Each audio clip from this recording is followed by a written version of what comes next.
Et bonsoir à tous, bienvenue. Très heureux d'être avec vous ce soir. Et ben voilà, tout le monde te dit bonsoir, Keycord. Donc, et ben on va pas vous le cacher plus longtemps. Keycord ce soir nous présente son jeu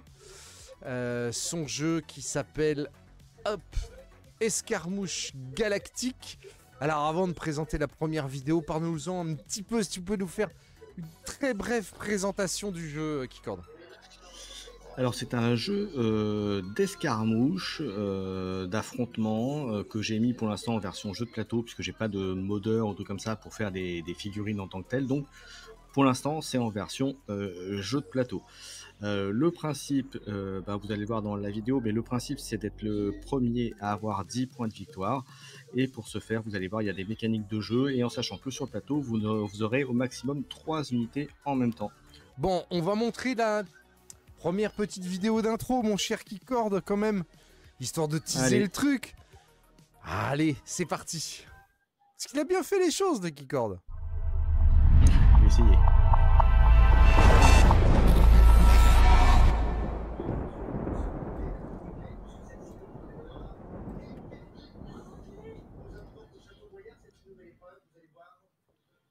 Salut à tous les fans de stratégie, bienvenue dans un voyage électrisant à travers le cosmos, où stratégie et action se rencontrent dans la bataille ultime pour la suprématie.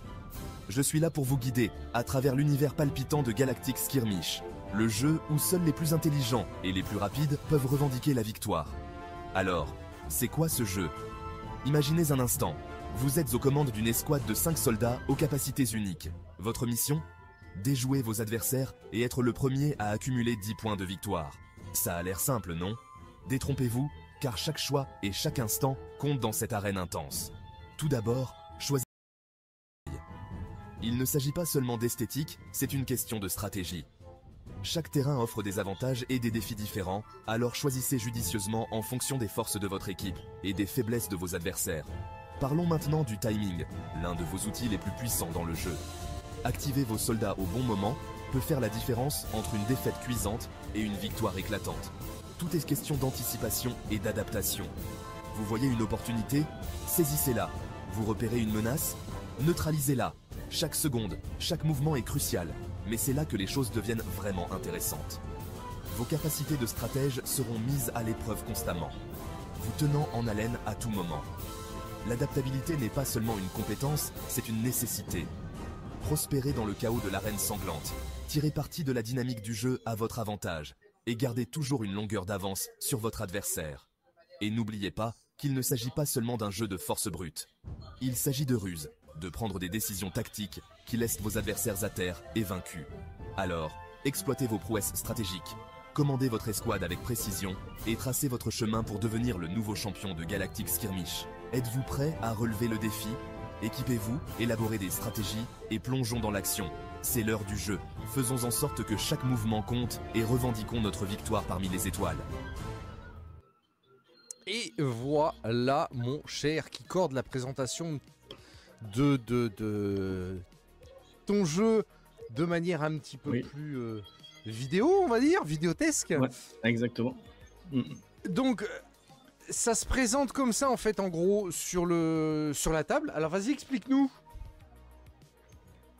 Alors, Théo, explique-nous un petit peu ce qu'on voit sur la table. Et puis après, on attaquera un petit peu les règles en termes de lecture pure.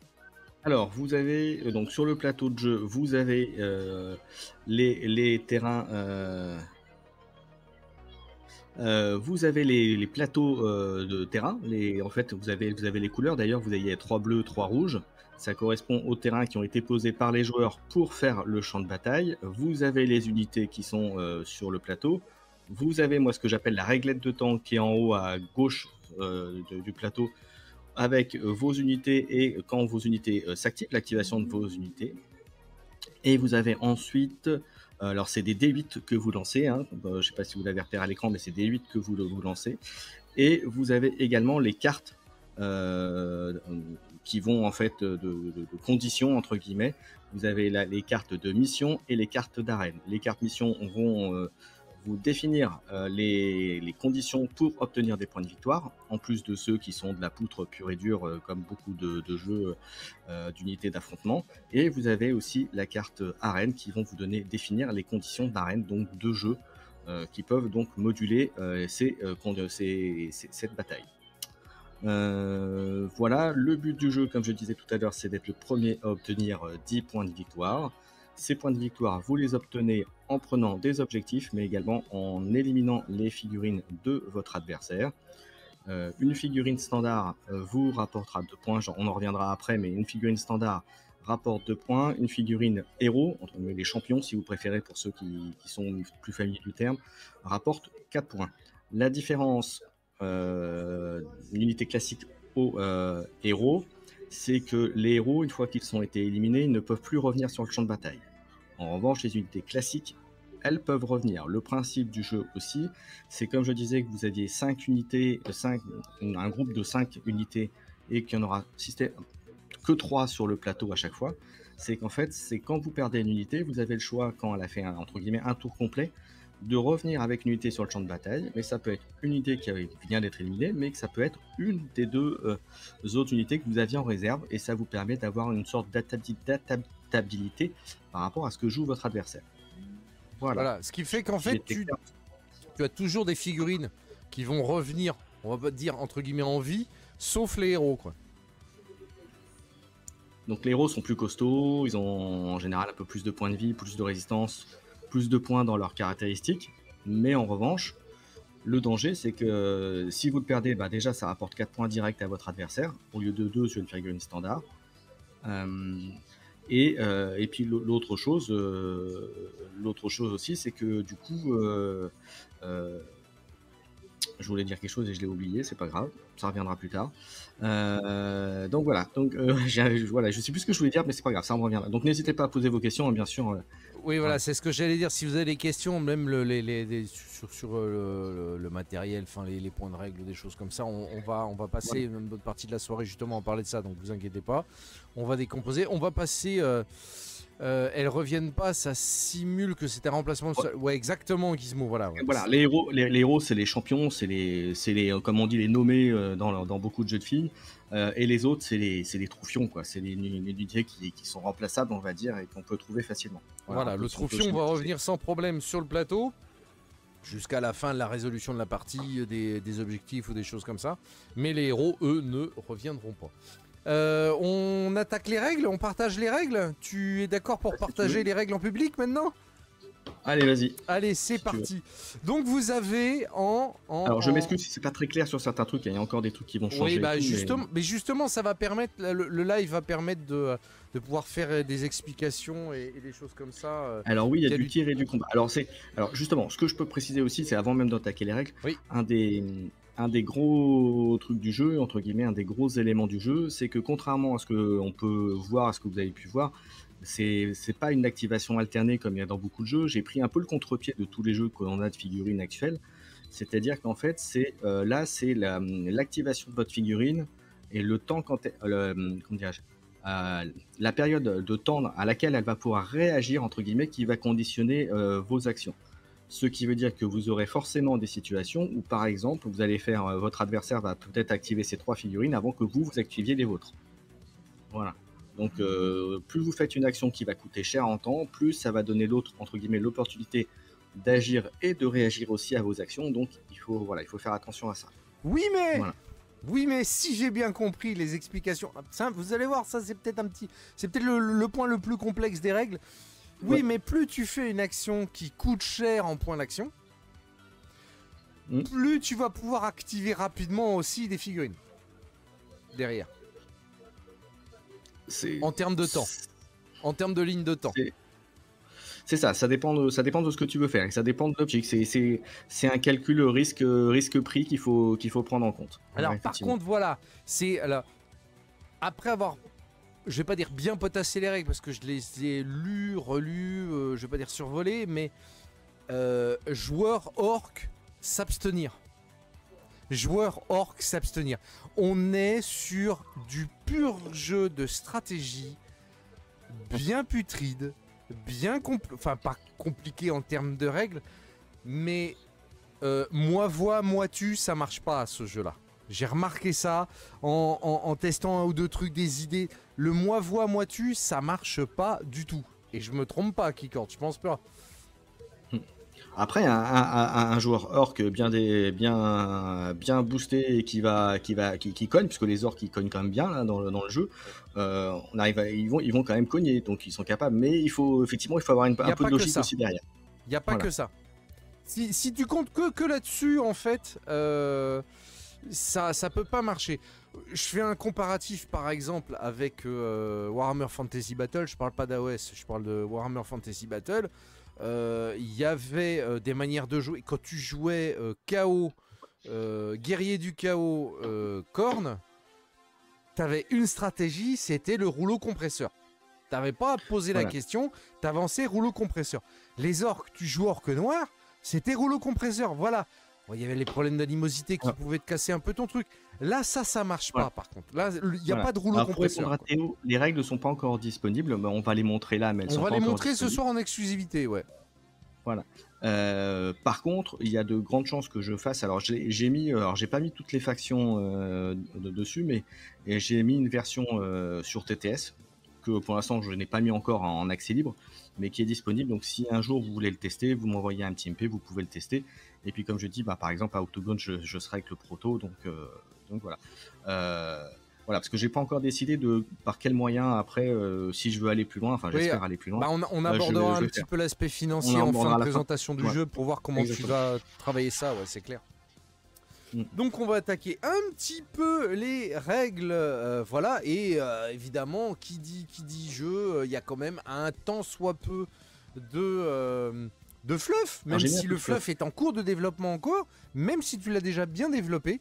Donc voilà, Escarmouche Galactique, jeu d'escarmouche fantastique futuriste. Alors que la Grande Guerre Galactique a ravagé la galaxie, les peuples et nations se relèvent peu à peu.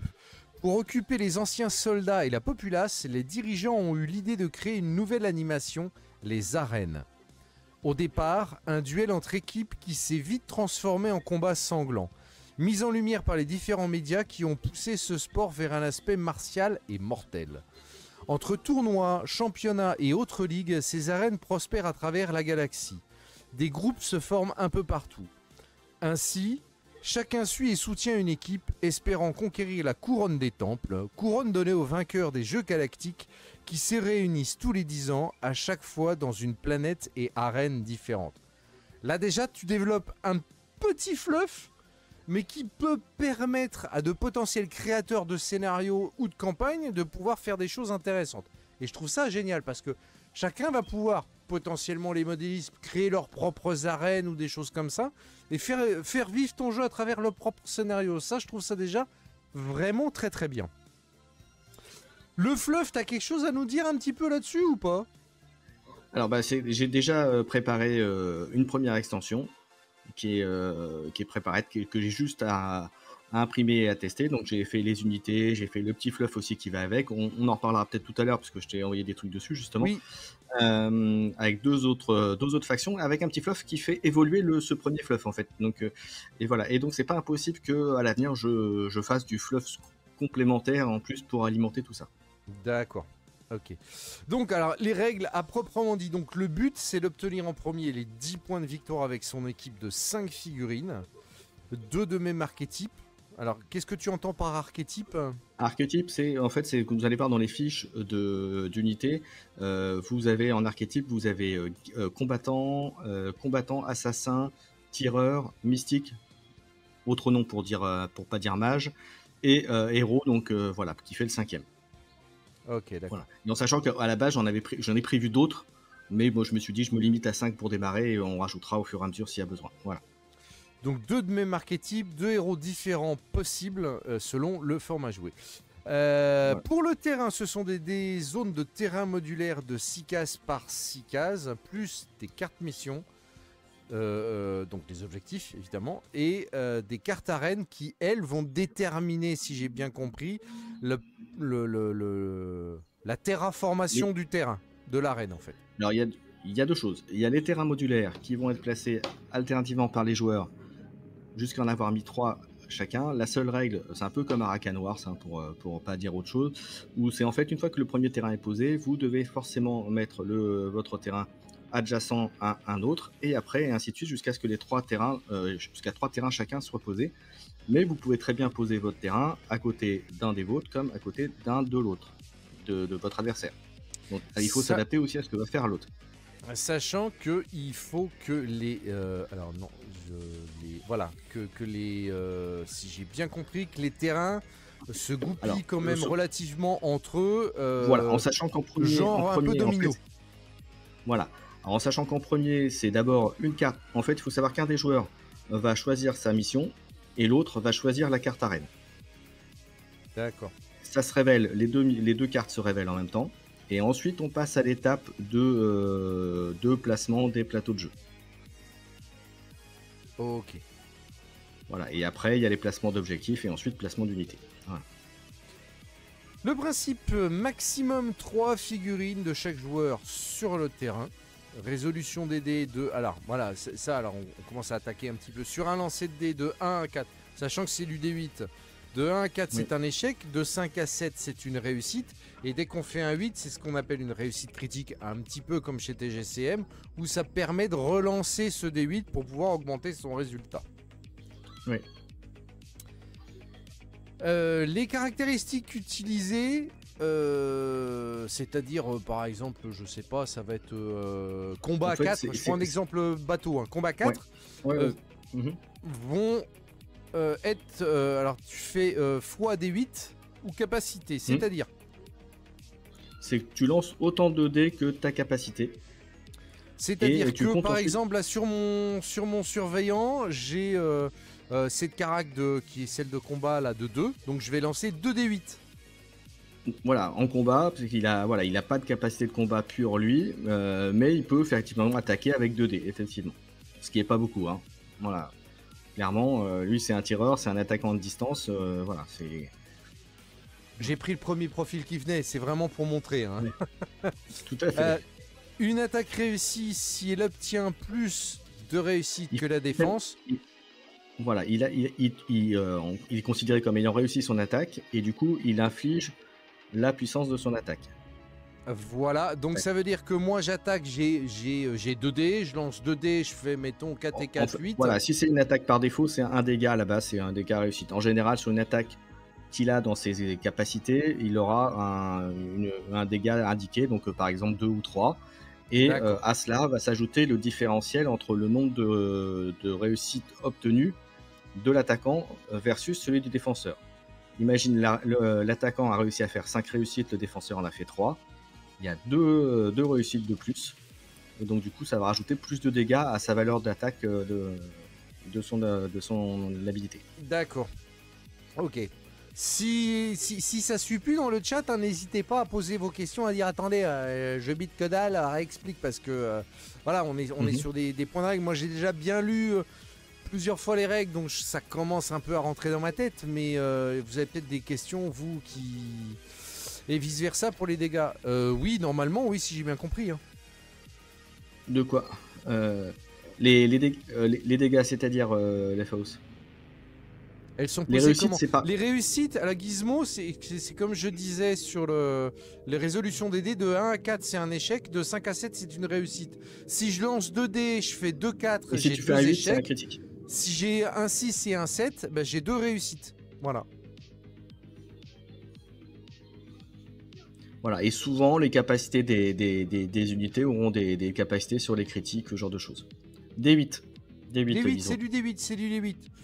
Je crois que non. Alors par contre, il y a un moment où tu utilises le D10, je crois, qui corde, non ? Oui, je l'ai modifié. Je l'ai modifié. Justement, dans la dernière version, je l'ai modifié. Effectivement, je disais quand je disais aléatoirement choisir entre eux, je disais un D10. J'ai remis sur D8 parce que ça me paraissait plus crédible par rapport au reste. Voilà, Letfaos demande si la défense a plus de réussite, est-ce qu'il diminue les dégâts ou pas ? Non, pas du tout, mais si tu as plus de réussite en défense, c'est que l'attaque est loupée, donc il ne se passe rien. D'accord, voilà. Voilà. Alors, pour répondre à Fixus, pourquoi des D8, pourquoi des D10 ? Eh bien, parce que, comme je le disais, il y a beaucoup de capacités... Parce qu'il a un copain qui vend des D8 et il en vend pas un seul, en fait. C'est ça, c'est pour aider les boutiques. Non, la raison, c'est qu'en fait, comme je disais, dans les capacités des unités, il y en a beaucoup qui ont des capacités qui se déclenchent ou qui ont des effets sur les critiques, ou avec les critiques.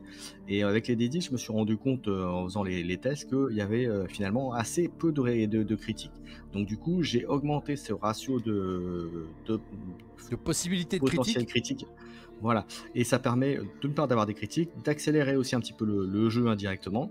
Et voilà, alors d'ailleurs, ça me fait penser qu'il y a sûrement un ou deux profils qu'il faut que je remodifie. Oui, Voilà, mais c'est pas, enfin, parce dans que j'ai l'idée, regardé les ça trucs, reste moi la j'ai même fait chose. des lancers de dés au pipeau pour voir un petit peu des stats ou des jeux. Je dis, ah ouais, celui-là il est très très bourrin quand même.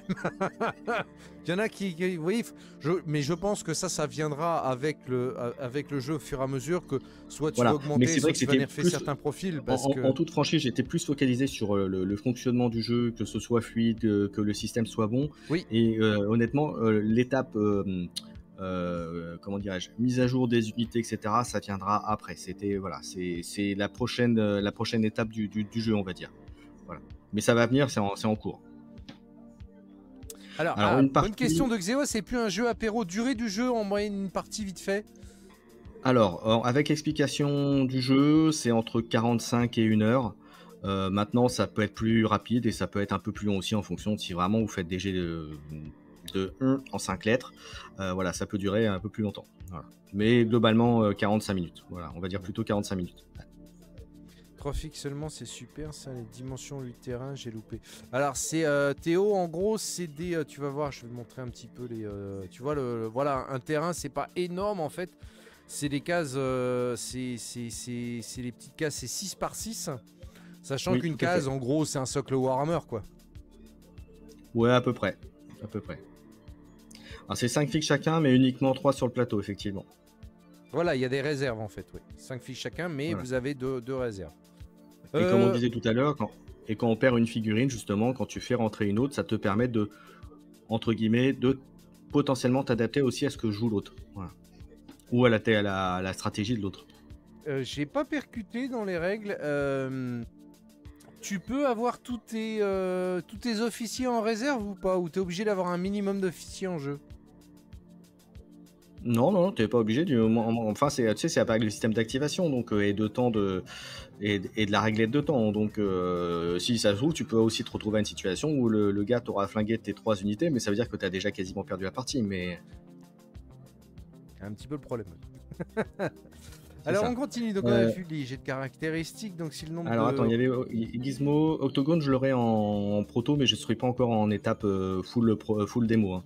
Ça viendra après. Ouais voilà, ouais. Là t'es vraiment au Alors pour démarrage de l'instant, ton jeu, t'as posé les règles, voilà, t'as enregistré les règles. Et là ce soir on fait la première alors c'est pas révélation des publique. figues, parce que voilà, c'est pas des figues comme alors même si on dit figurines, unités, ce que vous voulez, là c'est plus des standees, etc. Parce que comme je disais en préambule, je ne connais pas de modeur et j'ai pas, Voilà. et pour l'instant ma priorité c'est d'abord que le jeu tourne et le faire passer en jeu de figurines après, si c'est possible, ça sera pas compliqué puisqu'on aura déjà toute la base. Voilà. Voilà, vous avez. C'est vrai que le concept des petits stand-up aussi, ça marche bien. Ça peut être tout aussi efficace. Maintenant, si vous avez des figurines Warhammer et que vous voulez jouer avec pour jouer à ça, il n'y a pas de souci. Ouais, Hein. c'est tout à fait faisable. Ouais, voilà. Voilà, moi je suis pas censé le dire, mais voilà. Donc, si le nombre de réussites est équivalent à l'attaque, alors celle-ci est considérée comme échouée. Voilà. Réglette de temps de 10, donc on y viendra après à cette histoire de réglette de temps. Parce que elle me trigger encore cette histoire de réglette de temps. Chaque c'est un action coup à de la prendre. figurine va coûter un nombre de points d'action. Donc en gros, si j'ai bien compris, tu vas me corriger, je pense là-dessus, c'est je veux faire ça, ça va me coûter tant de points d'action. Bonjour les hommes. Et Yomoriku que je vais imputer sur la réglette de temps que l'on voit ici en haut. Voilà. Si par exemple, je sais pas, je fais une action qui coûte 4, voilà, je vais déplacer mon curseur sur la réglette de temps que vous voyez en haut jusqu'à 4. C'est bien ça. Exactement. D'accord. Et quand on arrive au bout, on repart au début de la réglette et ça fait un tour. Et c'est pour ça. Et ça réinitialise et- toutes les figurines. En fait, toutes les figurines avancent dans le temps sur la réglette. Voilà. entre guillemets. Voilà, c'est comme une roulette. Voilà. Donc en fait, c'est là-dessus qu'au départ j'ai tiqué, que je ne voyais pas comment tu faisais fonctionner ton jeu. En fait, vous n'avez pas un capital de points d'action quand vous démarrez le jeu, vous avez une réglette de temps qui va de 1 à 10.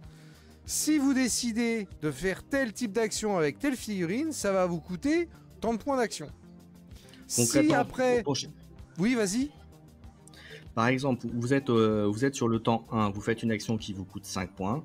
Votre figurine, votre marqueur figurine va arriver sur le temps 6 et elle pourrait réagir qu'au temps 6.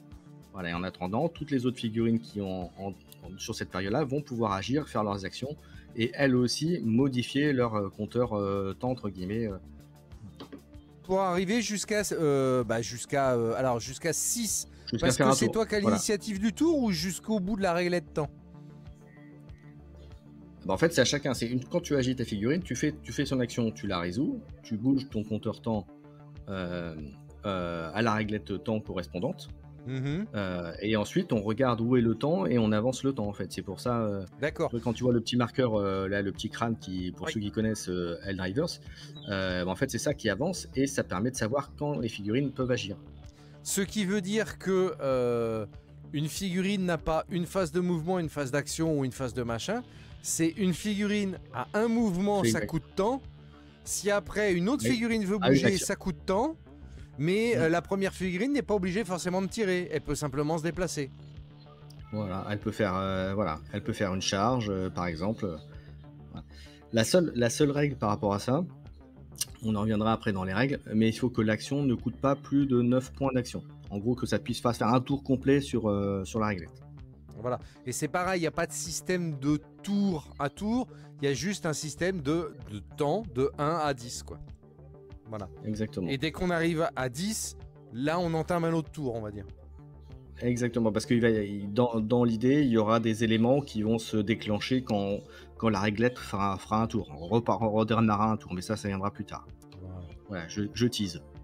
Non mais c'est bien parce que sincèrement, moi c'est ce que j'ai trouvé compliqué dans ton jeu, enfin compliqué entre guillemets dans ton jeu au départ, c'est que c'est pas une logique que je connais par rapport à tous les autres jeux que j'ai pratiqués, quoi. Alors, je pense que c'est ça qui fait l'intérêt de ton jeu.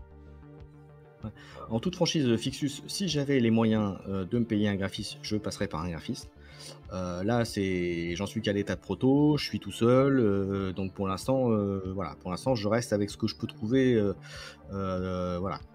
Maintenant, toutes les bonnes âmes, s'il y en a qui veulent m'aider, ils sont les bienvenus, il n'y a pas de souci. Mais à date, je vais pas rentrer dans le débat, est-ce qu'il faut utiliser un IA, machin, etc. Je l'utilise parce que c'est simple pour moi d'utiliser et parce que c'est pratique. Et le jour où, si jamais un jour ça marche, je prendrai un graphiste. Mais pour l'instant, c'est trop tôt pour pouvoir prendre ce genre de choses. Voilà. Alors, on continue. Donc, chaque action va coûter un nombre de points d'action temps qui va modifier son marqueur temps que vous avez vu sur la petite réglette. Voilà, elle pourra alors agir de nouveau lorsque le compteur temps rejoindra son compteur figurine. Là, il faut que tu expliques. Ça revient à ce que j'ai dit tout à l'heure, c'est-à-dire que si une figurine, elle a au temps 1 agit, elle fait une action, là comme je disais l'exemple, c'est je fais une action qui va lui coûter 5 points d'action, elle arrive à 6. Elle arrive à 6, elle ne pourra agir que quand le compteur temps arrivera à nouveau à 6. D'accord. Donc ce qui explique aussi pourquoi devant ta réglette de temps, tu mets tes petites figurines là, enfin tes petits marqueurs de figurines pour dire voilà. Voilà. En fait, il y a deux trucs. Il y a des jetons plus ronds que vous avez au niveau de la réglette qui marquent en haut de la réglette, quand les figurines pourront agir. Voilà. Et vous avez des figurines, des standees plus hauts qui sont là au niveau des plateaux de jeu. Où là, c'est là où la figurine fait son action, bouge, etc. Voilà. Et donc voilà, on a une figurine qui est là en 6. Elle ne pourra pas faire une autre action qui potentiellement l'amènerait peut-être à 10. Tant que son marqueur n'est pas arrivé tant qu'un marqueur n'est pas arrivé à 6. En gros, c'est le marqueur. C'est le marqueur jaune qui va décider quelle figurine va bouger, quoi. C'est ça. Alors, ce que tu vois là, indépendant, c'est ce que j'aurai à Octogone. Hein. Voilà, il y aura plus de choses, mais c'est ça. Hein. Voilà, c'est ça qui à date est fait, qui est rangé là, mais que j'ai chez moi. Oui. Donc, par contre, sur le plateau, alors est-ce que, d'un point de vue matériel, moi je pose la question, est-ce que chacun a sa réglette de temps avec ses petites figurines? Non, il n'y en a qu'une. Il y en a qu'une pour les deux. Il y en a qu'une seule et donc chacun pose de chaque côté, je suppose, les figurines. Exactement. Et en fait, c'est ce que j'ai dit, ce que je dis dans les règles à un moment, c'est je dis, c'est que quand deux unités peuvent agir au même moment, c'est celle qui a la plus haute réactivité, on verra ça dans les unités après, mais celle qui a la plus haute réactivité agit en premier. S'il y a il y a une égalité, vous choisissez aléatoirement celui qui va agir en premier, l'unité qui va agir en premier. En général, je conseille dans ces cas-là un D8, et puis celui qui fait le plus haut aura la figurine qui agira en premier. Voilà, tout simplement. Une bonne question de Gizmo là, si aucun des joueurs ne fait l'action en temps 1, il ne se passe rien autour ou quoi? Qu'est-ce qui se passe après?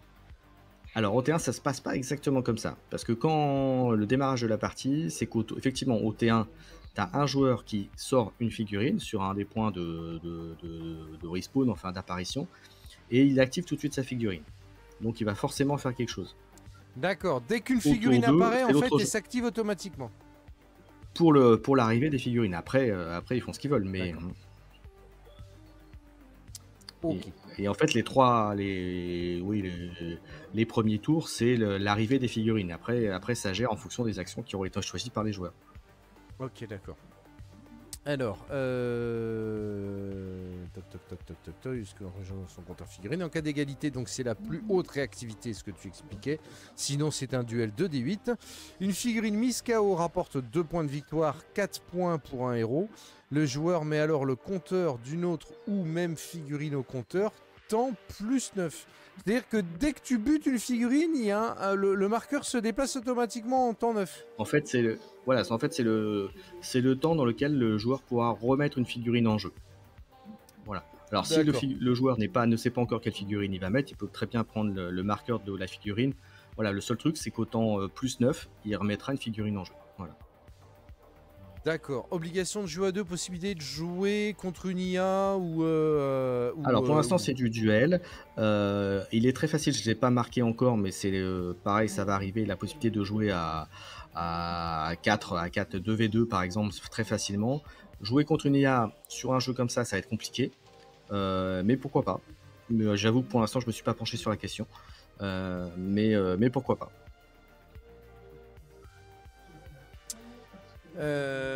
Alors, action possible, donc le mouvement coûte 2 PA, donc 2 déplacements sur la case de temps, plus une case, enfin par case, plus une case par PA dépensé. Donc c'est à dire que si tu veux te déplacer de 2, par exemple, tu vas automatiquement dépenser 2 PA, et ensuite 2 PA de plus, puisque tu te déplaces de 2 cases. Voilà, alors je vais juste répondre à RQ. Alors, est-ce que ça va être dur de mettre mon système en avant? Pas tellement, parce qu'en fait, j'ai assez, j'ai fait en sorte que ce soit assez simple et de pouvoir être intégré un peu facilement. Tu vois, j'ai fait le petit fluff qui est assez global et qui peut, pareil, s'intégrer à pas mal de choses. Comme tu as pu voir aussi au niveau d'illustration, c'est plutôt du Medfan, même si c'est une ambiance futuriste. Et pour finir la réponse, est-ce que je suis en contact avec un éditeur? Ah oui, je suis en contact avec un éditeur, mais pas forcément pour ce jeu-là, mais pour d'autres choses. Mais j'en suis vraiment qu'au début, donc j'ai pas d'autres contacts que celui-là. Donc c'est un éditeur qui est presque un ami maintenant, mais voilà. Voilà. Est-ce qu'il va méditer? J'en sais rien. Honnêtement, je pense pas, mais voilà, parce que c'est pas trop ton style de jeu, mais en tout cas, il est de très bons conseils pour l'instant. Mais j'en suis pas encore à cette étape-là. Voilà. Et pour mais répondre à Gizmo, après, si vous avez des événements extérieurs. Oui, il y aura Gizmo, il y aura des événements extérieurs qui arrivent. Donc pour la charge, pareil, c'est 2 PA par case, plus la capacité de combat. Oui, totalement Gizmo. En fait, si tu veux, le compteur temps, en fait, il va bouger effectivement de l'activation d'une figurine à une autre. Donc si effectivement entre le temps 3 et 5, il n'y avait rien, bah écoute, on passe tout de suite au temps 5 ou 6, là où il y a une figurine qui va faire quelque chose, quoi. Le temps avance, comme on dit. Voilà. Donc les tirs attaque au corps à corps, c'est la capacité de distance pour le tir ou la valeur de distance minimum 1. Voilà, par défaut. En fait, ouais, voilà, tu as une capacité de distance par défaut. Ou la capacité de combat, c'est-à-dire les références qui vous permettront de lancer un certain nombre de dés. Pour cette action, donc le désengagement. Alors, on peut se désengager d'un corps à corps pour 3 PA plus 1 PA par case d'éloignement. Les couards comme moi, c'est très bien. En fait, il faut prendre en compte que si tu sors du combat, tu vas perdre 3 points d'action, donc tu vas déjà reculer 3 cases, mais ça veut dire donc 3, au minimum une case, donc ça fera 4 PA forcément de trucs. Mais ça veut dire que si l'autre il t'a mis une mandale et qu'il peut réagir avant, ça veut dire qu'il peut revenir sur toi, éventuellement refaire une charge. Et ce qu'on voit, je pense qu'après tu verras que la charge donne un bonus pour l'attaque. Donc, oui. Par contre, on peut très bien, genre le genre de jeu que Manu a de TGCM, se charger comme un gros bourrin sur un mec, mettre une grosse mandale et se barrer derrière. Et ça, c'est bien. Alors oui, mais ça veut dire que l'autre il fasse rien après ton attaque, c'est-à-dire qu'il a quand même le temps éventuellement de t'en mettre une ou de celui de se barrer, etc.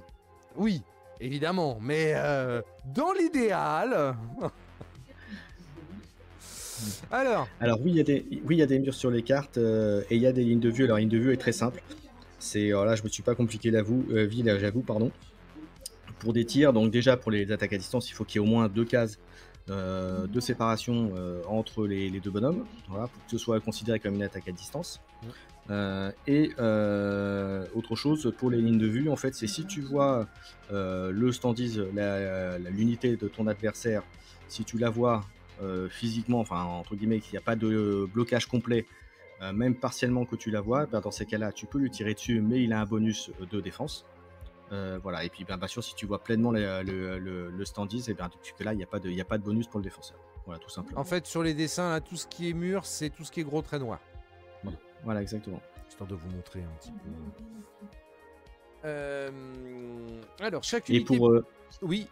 Et pour les illustrations, Gizmo, alors j'ai volontairement pris un truc plutôt médiéval parce que je reste dans l'idée que c'est les arènes et qu'il y a quand même 2-3 d'ailleurs illustrations qui sont plus futuristes. D'ailleurs, on a vu tout à l'heure le tireur humain, il est plus futuriste que médiéval, mais c'est aussi pour donner un aspect justement un peu qui peut rentrer partout, quoi, un touche à tout, quoi. Voilà.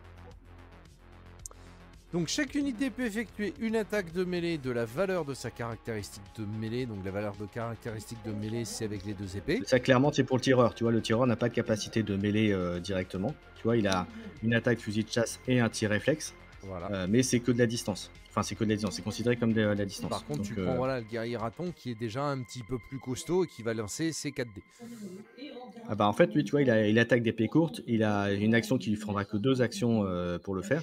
Et son attaque, c'est mêlée 6, donc il va lancer 6D. Et après, il y a un effet supplémentaire. Voilà. Alors, on en reviendra après parce que quand j'ai vu les carrés, je dis mais non, il lance que 4D pour que tu dis 6D. Ouais, 4D. Donc voilà, ça tu expliqueras après. Progressivement, on va pas les perdre. C'est ça. Oui, Riku, c'est un jeu d'arène. Donc une action est valide si elle ne dépasse pas les 9 points d'action. Donc vous avez vu sur la réglette de temps. Une attaque est dite à distance s'il y a au moins 2 cases de séparation entre l'attaquant et le défenseur, 2 cases entre la case attaquant et celle du défenseur. Vu pour les attaques, bon ça tu l'as expliqué. Donc il y a différents formats de jeu disponibles. Donc le compétitif, voilà, avec des équipes issues de n'importe quelle faction. Le jeu en type faction, c'est-à-dire votre armée typée genre humaine, raton, des choses comme ça. Et le type alliance. La mise en place. Alors, chaque joueur choisit... Le type alliance, t'as pas dit, c'est 2 factions. Tu peux prendre une issue de 2 factions. Oui, voilà, que 2 factions. Donc la mise en place, chaque joueur choisit en fonction du format sa composition d'équipe de 5 figurines avec leurs jetons associés, puis choisit également 3 cartes de terrain. Vous désignez ensuite qui sera le premier joueur, dés, pile ou face. Le premier joueur choisit une mission et la place face cachée sur le bord du plateau. L'autre joueur fait de même avec une carte arène. Donc en gros, c'est celui qui gagne l'initiative qui va choisir la mission. Oui. Il y a moyen de pouvoir influencer sur ça ou pas? Pour l'instant, non. Non, d'accord. Tu peux pas choisir toi, bah, je sais que je vais gagner, donc en fait je vais prendre la mission là pour pouvoir la placer sous la table. Non, mais il y a une faction qui est en préparation, qui est pas tout de suite, mais où ça va jouer sur la chance. Donc je pense qu'il y a des choses qui vont avoir une influence là-dessus. Voilà, mais j'en dis pas plus. J'aime.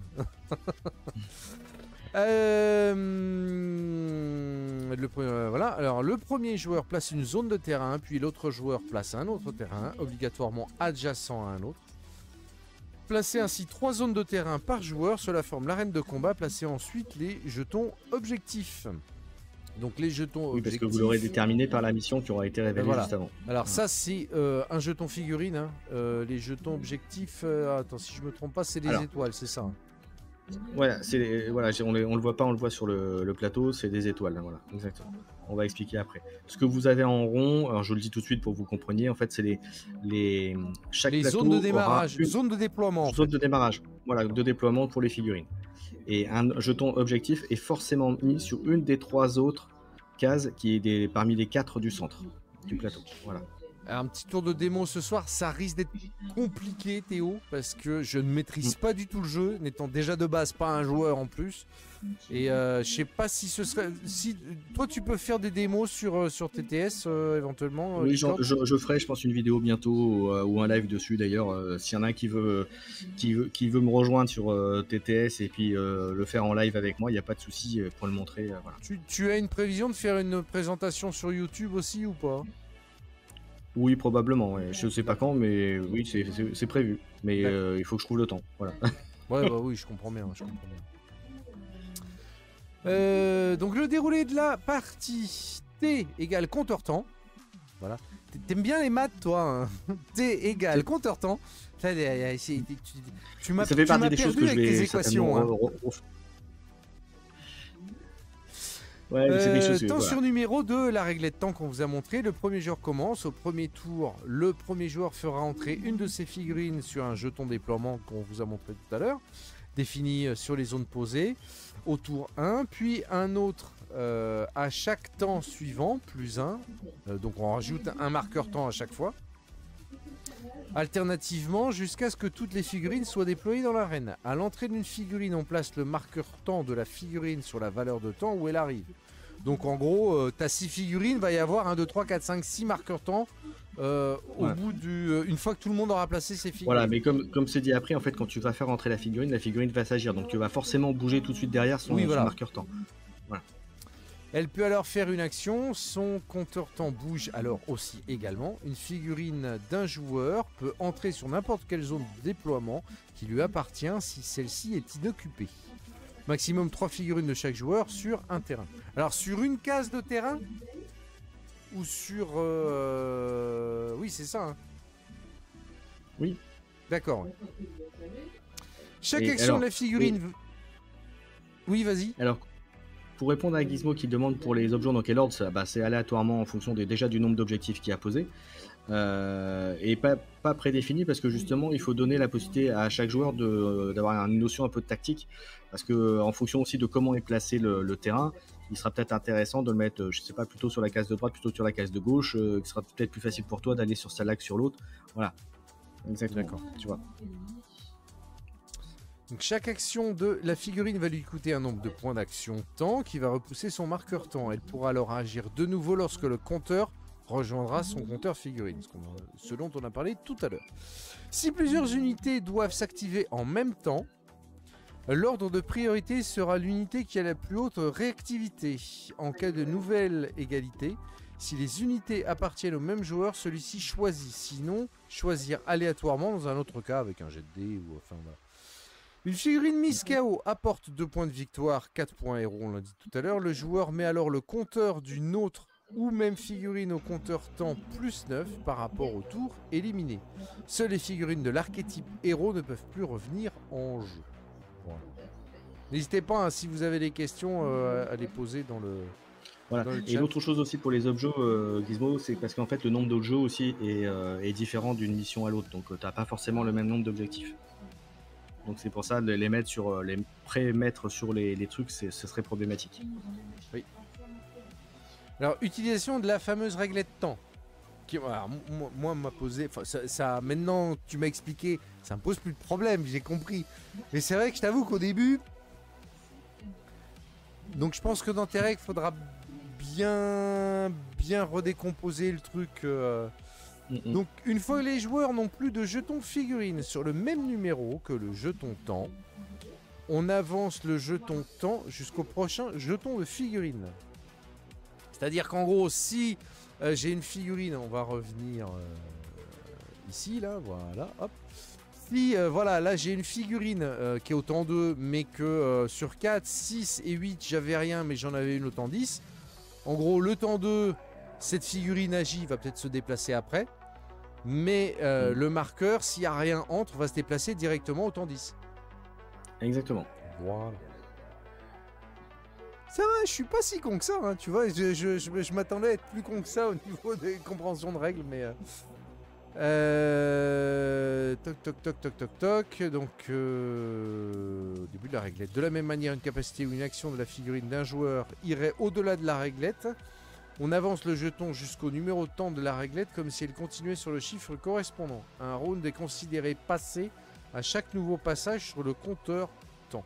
Est-ce que dans le jeu, il y a des scénarios avec des nombres de tours prédéfinis qui va dire, ah bah, à partir de ce nombre de rotations de temps, la partie se termine? Non. Pour l'instant, non, mais il y a une faction que je suis en train d'écrire là qui va jouer là-dessus. D'accord, ok. Genre épuisement de deck, quoi. La partie continue jusqu'à ce que la condition de victoire soit remplie, donc les objectifs de mission. Donc on en arrive justement aux cartes de mission. Les objectifs se placent sur une des 3 cases du milieu d'une zone terrain adverse, hors case de déploiement. À ton objectif à toi, tu es obligé de le caser sur une case Un truc adverse. Sur un terrain adverse. D'accord. Ah bah oui, sinon c'est trop facile. Ouais, d'accord. Un jeton objectif maximum par zone de terrain. Donc le contrôle d'objectif, si une unité commence... Pardon. Je vais boire un coup parce que je suis à... Ça sèche.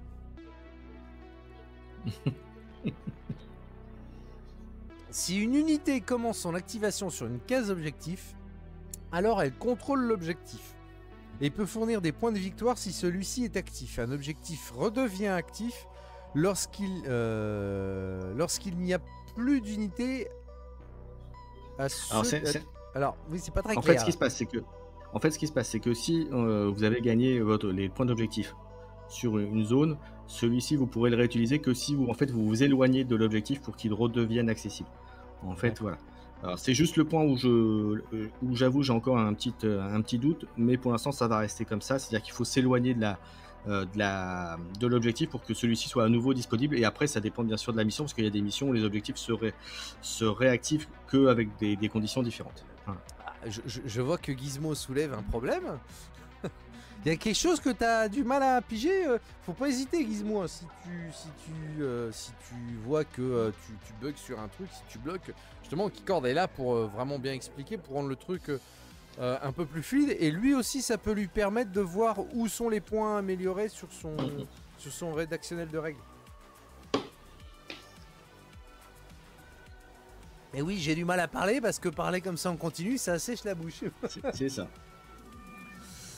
Donc voilà, et donc ce que je peux dire aussi, c'est qu'il y a pour l'instant il y a 6 factions de fait. Il y en a 2 autres qui vont arriver avec la première extension, on va dire, qui sont préparées, voilà.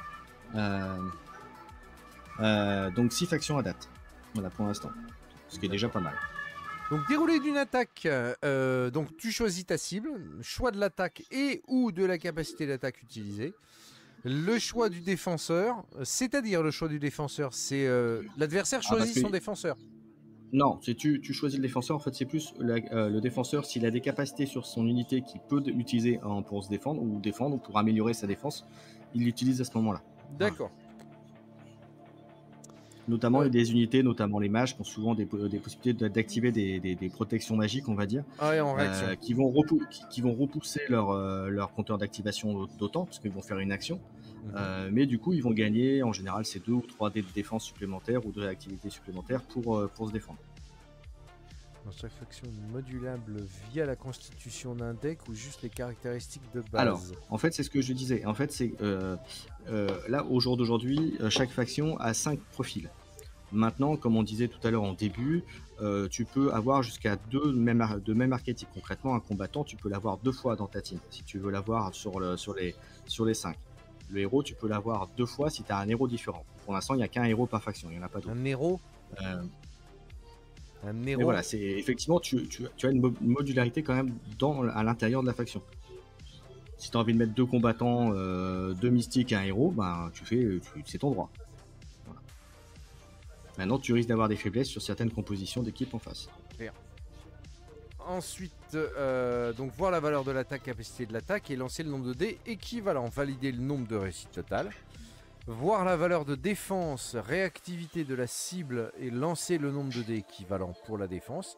Si le nombre de réussites de l'attaquant est équivalent ou moindre que la cible, alors l'attaque a échoué. C'est-à-dire que, contrairement à certains jeux où même si la défense fait l'équivalent, eh ben c'est l'attaquant qui gagne, là toi tu as fait le parti inverse. Salut, ça farte. Yo Célestique, toi tu as fait le Oui. parti inverse de dire ah bah non c'est le défenseur qui gagne s'il Alors, arrive je vois pas à faire aussi bien. Alors, je vois pas de ce que tu veux dire par les catégories ne sont pas évolutives. C'est-à-dire qu'elles sont pas évolutives dans le sens où de toute façon, ton équipe, tu l'as choisie au départ. Mais s'il n'y a pas d'évolution en termes de points ou de bonus, non, il n'y a pas d'évolution.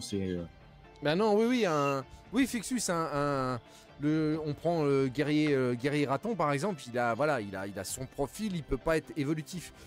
Après, je pense que Fixus le pense peut-être en termes de campagne avec la même bande. Est-ce qu'un profil peut évoluer derrière? C'est peut-être comme ça qu'il le pense. Ça, Alors, pour l'instant, je me suis pas posé sur la question, Bah, mais il y voilà. aura certainement des choses dessus, oui, effectivement. Mais Ok, oui, voilà, ouais, il y tu aura pensais comme forcément. ça, d'accord. Il y aura forcément des choses qui vont arriver dans ce sens-là. Alors pas tout de suite parce que c'est trop tôt, mais c'est dans la voilà, il y a des choses dans ce sens-là qui vont arriver. Oui. Donc si le nombre de réussites de l'attaquant est supérieur à la cible, alors l'attaque est réussie et inflige des dommages équivalents à la valeur de dégâts de l'attaque, 1 par défaut, plus le nombre de réussites en plus par rapport à la cible, plus modificateur éventuel. Alors si hors le fait des modificateurs éventuels, si je fais donc de base je réussis, donc j'ai minimum 1 dégât. Si je lance 2 dés et que les deux réussissent et que la défense échoue, mais que j'ai non, bah non, j'annule ma question. Non, ouais, non. Si c'est sur mes 2 dés, j'ai 2 réussites et que l'autre fait une défense en équivalent, il y a une des réussites qui s'annule puisqu'il y a défense. Autant pour moi, j'ai rien dit. J'ai rien dit. Alors, un raton ne ressemble pas à ça.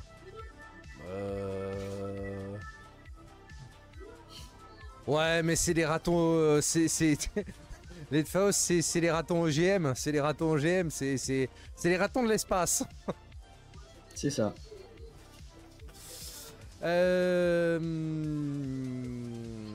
Donc, on va passer au profil. Voilà, fiche profil, on va passer directement.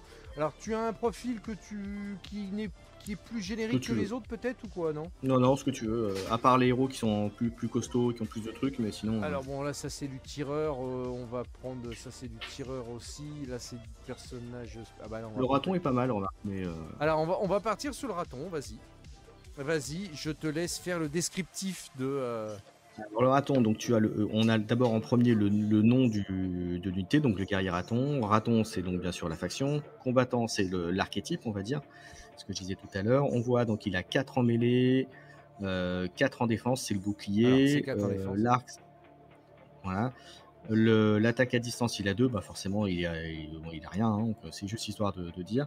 La réactivité, donc c'est 4. La réactivité, ça sert, donc comme j'ai dit, pour l'initiative, oui, mais parce que aussi pour la défense des attaques à distance. D'accord, en gros c'est l'évitement d'attaque à distance. Voilà, et lui, il a une capacité de faction, donc des ratons, qui fait que sur les attaques de type distance, le raton ignore les 2 premiers critiques et effets. Les 3 premiers critiques, il y a marqué là. 3 premiers critiques, pardon, ouais. 3 premiers critiques, c'est-à-dire que les critiques sont quand même considérés comme une touche, mais comment dirais-je, il y aura pas de relance et il y aura pas d'effet si la capacité était liée là-dessus. Ah ouais, donc il faut au minimum Il faut au minimum que en fait, l'adversaire lui tire 4 fois dessus pour que ça touche, quoi. En fait, il faut qu'il fasse 4 critiques et il y a le 4e critique qui aura un effet. Voilà, les 3 autres auront rien. Ah ouais, donc en tir, lui, il est imbutable quasiment, parce que des mecs qui En ont fait, les plus ratons, de je suis 4 parti en sur l'idée tir... que bah, ça arrête pas de bouger et que c'est dur à tirer dessus, quoi. Voilà. Ah ouais, c'est ultra... Putain, c'est ultra beau, je l'avais... Mais ça empêche ah ouais, pas tu de les vois, toucher. je l'avais pas que- pigé comme ça, moi. Voilà, en revanche, le fait que le critique, c'est quand même une réussite. Oui. Mais voilà, mais c'est quand même, il y a quand même une touche. Mais il n'y aura pas l'effet du critique. D'accord. Enfin, l'effet entre guillemets. Je m'entends. Il n'y aura pas de relance et il n'y aura pas d'effet si la capacité avait un effet via le critique. C'est ça que je veux dire. D'accord. Ok. Donc après, c'est les capacités spéciales, épée courte énergétique, donc PA2. Donc c'est l'attaque. Voilà, c'est le nombre de points d'action, ça te coûte de faire l'attaque. Voilà. 6, c'est le nombre de dés qu'il lance. Dégâts 3, c'est les dégâts s'il fait au-dessus en réussite, si En l'attaque gros, passe. là, PA2, pour pouvoir frapper une fois un mec, ça va lui coûter 2 points d'action, donc 2 marqueurs temps. Mais C'est il va ça. lancer 6 dés, c'est bien ça, alors qu'il a que 4. Exactement. Ok. Et ça va infliger 3 points de dégâts par attaque réussie. Non, en fait, si l'attaque réussit, c'est 3 dégâts, Ouais. plus le différentiel entre la réussite de l'attaquant versus réussite du défenseur. D'accord, ok. On peut transformer un dé d'échec en réussite. Ah ouais, mais c'est métabeux ça. Hors critique. Ah ouais, c'est... ah oui, c'est... Ouais, c'est bien pour un raton, dis donc. Au close, on doit pouvoir les éclater pour équilibrer, non Oui, alors après, ils ont un réflexe du rongeur que tu as juste en dessous. Ça va lui coûter 2 points d'action. En fait, c'est quand il se fait attaquer, il peut décider une fois de repousser son compteur d'activation de 2 temps. Et par contre, attends, je te dis moi une connerie. Plus 3D à sa prochaine activation. Non, c'est lui qui le fait, pardon. C'est pas une réponse. C'est lui qui décide de faire 2 points d'action pour gagner 3 points à sa prochaine activation. D'accord. Voilà. Plus Autant 1 à pour sa moi. défense et en réactivité.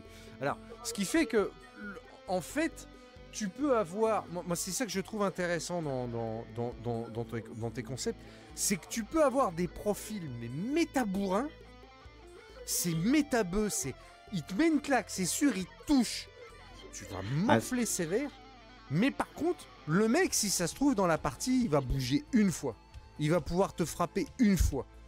Parce que il va falloir activer tous ses compteurs temps et ses PA pour pouvoir te latter la gueule. Et c'est ça qui est intéressant. C'est moi, dans tous les jeux de baston, que ce soit TGCM, Warhammer, Infinity ou des jeux comme ça, c'est on bouge, on frappe.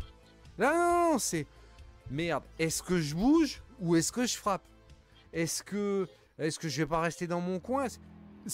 On gère son temps. On ne gère pas une baston. Voilà. Et la faiblesse du raton, pour reprendre un peu Gizmo, c'est que le raton, il a que 8 points de vie. Si s'attaquait lui-même avec 6 dégâts, il peut quasiment se tuer un bonhomme à lui tout seul. Tu vois? Donc c'est ça qu'il faut voir aussi. Et donc pour la défense, tu vois, il lance 6 dés, mais le défenseur, si on considère qu'il s'attaquait lui-même, que c'était la même unité, il a que 4 en défense. Donc il lance 4 dés. Hein. Ouais. Donc c'est pour ça que je disais joueur orc ou KO rouleau compresseur. Non, ça marche pas. Va falloir réfléchir avant de se bouger les fesses, quoi. C'est ça qui est intéressant.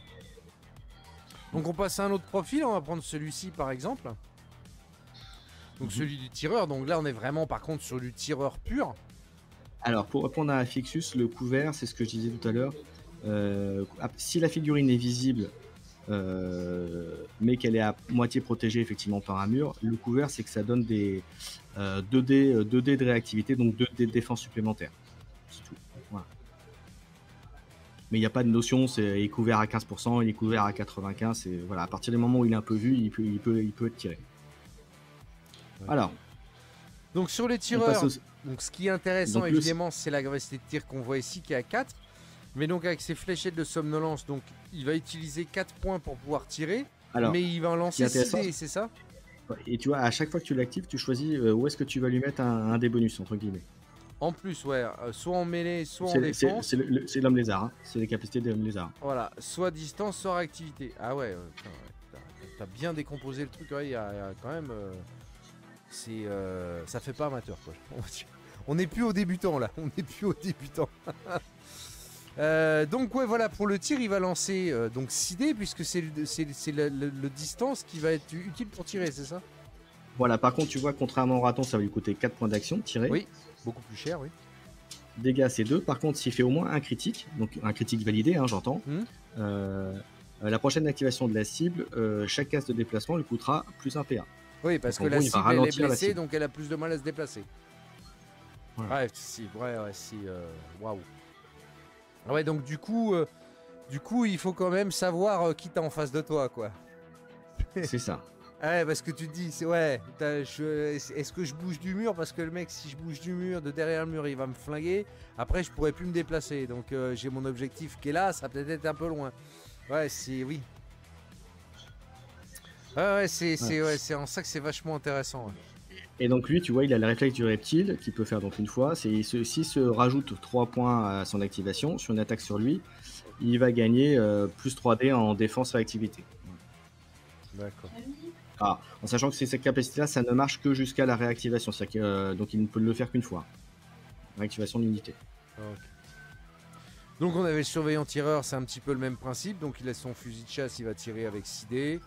Dégâts 3, par contre, bah ouais, il a un gros flingue lui, hein, c'est clair. Et donc tir réflexe, PA plus 2. Donc s'il choisit en plus de son tir de dépenser 2 PA supplémentaires, il peut faire un tir sans bonus sur l'autre. Donc je crois que c'est... ouais. Ah ouais, quand même, ouais. Les profils, les profils sont... Oui, en fait, chaque profil... C'est ça qui est marrant, c'est que à vue de nez comme ça, chaque profil est intéressant. Et chaque profil paraît fort, mais donc du coup, s'il est fort en face, la cible va être faible, quoi. Enfin, va être faible. Je trouve que ça, dans tous les profils que j'ai vus, parce que là, voilà, on attaque un autre type de profil, c'est les profils d'assassins. Tous les profils que j'ai vus que tu as pu montrer, alors j'ai pas encore regardé ceux de l'extension pour le moment, on verra ça tout à l'heure, mais il n'y a pas un profil où tu te dis ouais non celui-là je vais pas le prendre parce que ça c'est même si je joue pas dans cette technique là il est pas intéressant. Ils sont tous prévus pour avoir une utilité à un moment ou à un autre. Voilà. C'est ça que j'ai trouvé aussi sympa. Et ils ont tous leurs forces et leurs faiblesses normalement. Ouais. T'as envie d'avoir tous les profils dans ta bande en fait. C'est ça qui est bien. Ouais. Donc, tu vois les elfes... ouais. Vas-y. Non, vas-y. Donc tu vois les dames elfiques, tu vois, lui c'est au corps à corps. Il fait son défaut, c'est qu'il a que 7 points de vie. Par contre, s'il arrive à te taper, il va te faire ultra mal. Mais parce qu'il a 8 dés de mêlée. Tu te prends 8 dés dans la gueule, ça fait mal, ouais. Voilà. Et c'est là que je disais tout à l'heure que les profils devraient être changés. Tu vois que s'il est critique, la prochaine action de la cible verra ses résultats de 6 têtes comme des échecs. Là, clairement, tu vois, par exemple, je vais faire en sorte que ce soit que le 7 qui soit un échec. Le 6 qui soit un échec, je veux dire, pardon. Voilà, je vais enlever le 7, je pense. Voilà, parce que ça, effectivement, c'est un profil avant que je passe en D8. Par exemple. Voilà. Okidoki, très bien. Donc voilà, on a les profils assassins. Et là, on attaque donc la première extension, puisque voilà, le jeu en lui-même. Tu avais commencé à travailler sur certains profils basiques. Et donc, ouais. Et là, donc, il y a un petit fluff. Alors, on voit, voilà, c'est le titre. Les morts s'en mêlent, c'est exactement ça. Et je crois que je t'ai donné le petit fluff, il me semble, oui, puisque on a les morts s'en mêlent, voilà. Alors que les décombres sont pillés et que les morts reposent en paix sur différents champs de ruines à travers la galaxie, d'autres se relèvent et commencent à attaquer les vivants. Ce phénomène s'étend et même les arènes les plus populaires sont touchées. La guilde des mages se penche sur la question. Quelques mois après, 2 types de non-morts apparaissent dans nos arènes et font hurler de joie les spectateurs. Les hommes spectres, qui viennent pourchasser les êtres responsables ou leur descendance, responsables de leur mort évidemment, et les nécroïdes, esprits maléfiques qui utilisent des corps pour tuer les vivants. Donc on peut jouer en gros mort-vivant, mais sous 2 états d'esprit différents, et ça j'ai trouvé ça super méga fun. Donc du coup tu as rajouté des nouveaux éléments de jeu, avec des plateaux double face. Voilà, donc tu comptes. Ça, c'est comme voilà, ce que vous avez vu, oui. Ouais, Des nouveaux décors. des fiches d'unités nouvelles, des cartes de mission, voilà.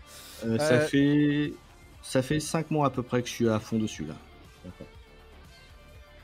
Ouais, Mais je me suis mis à fond.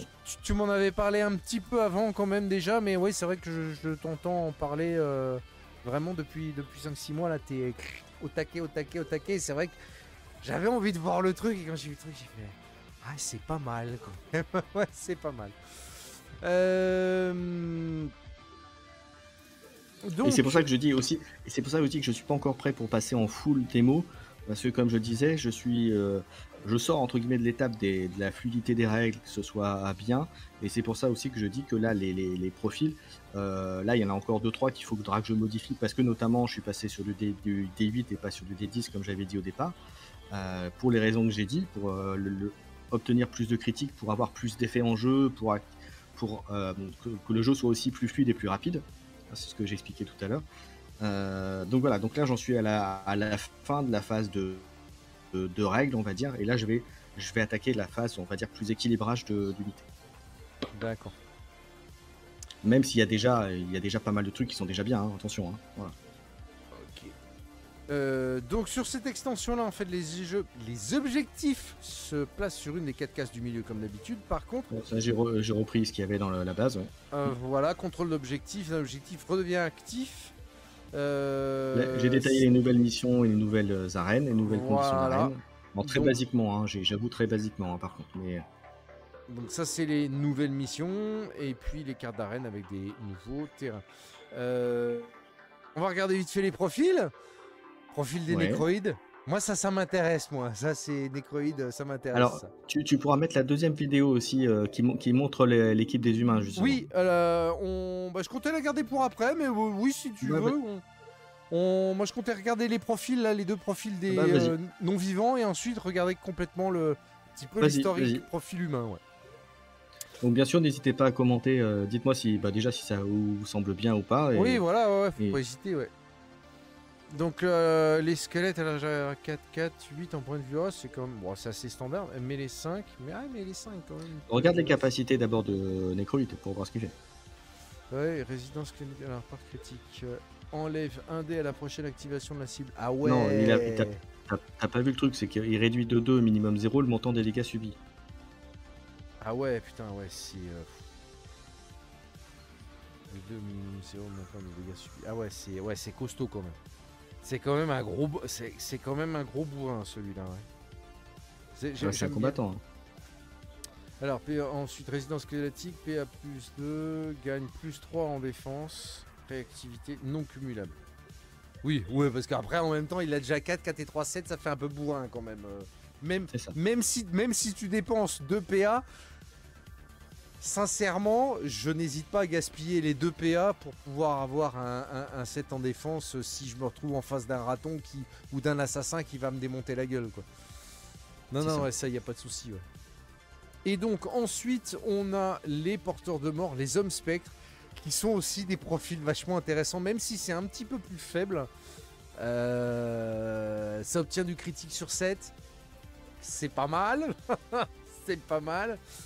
C'est du mêlée 5.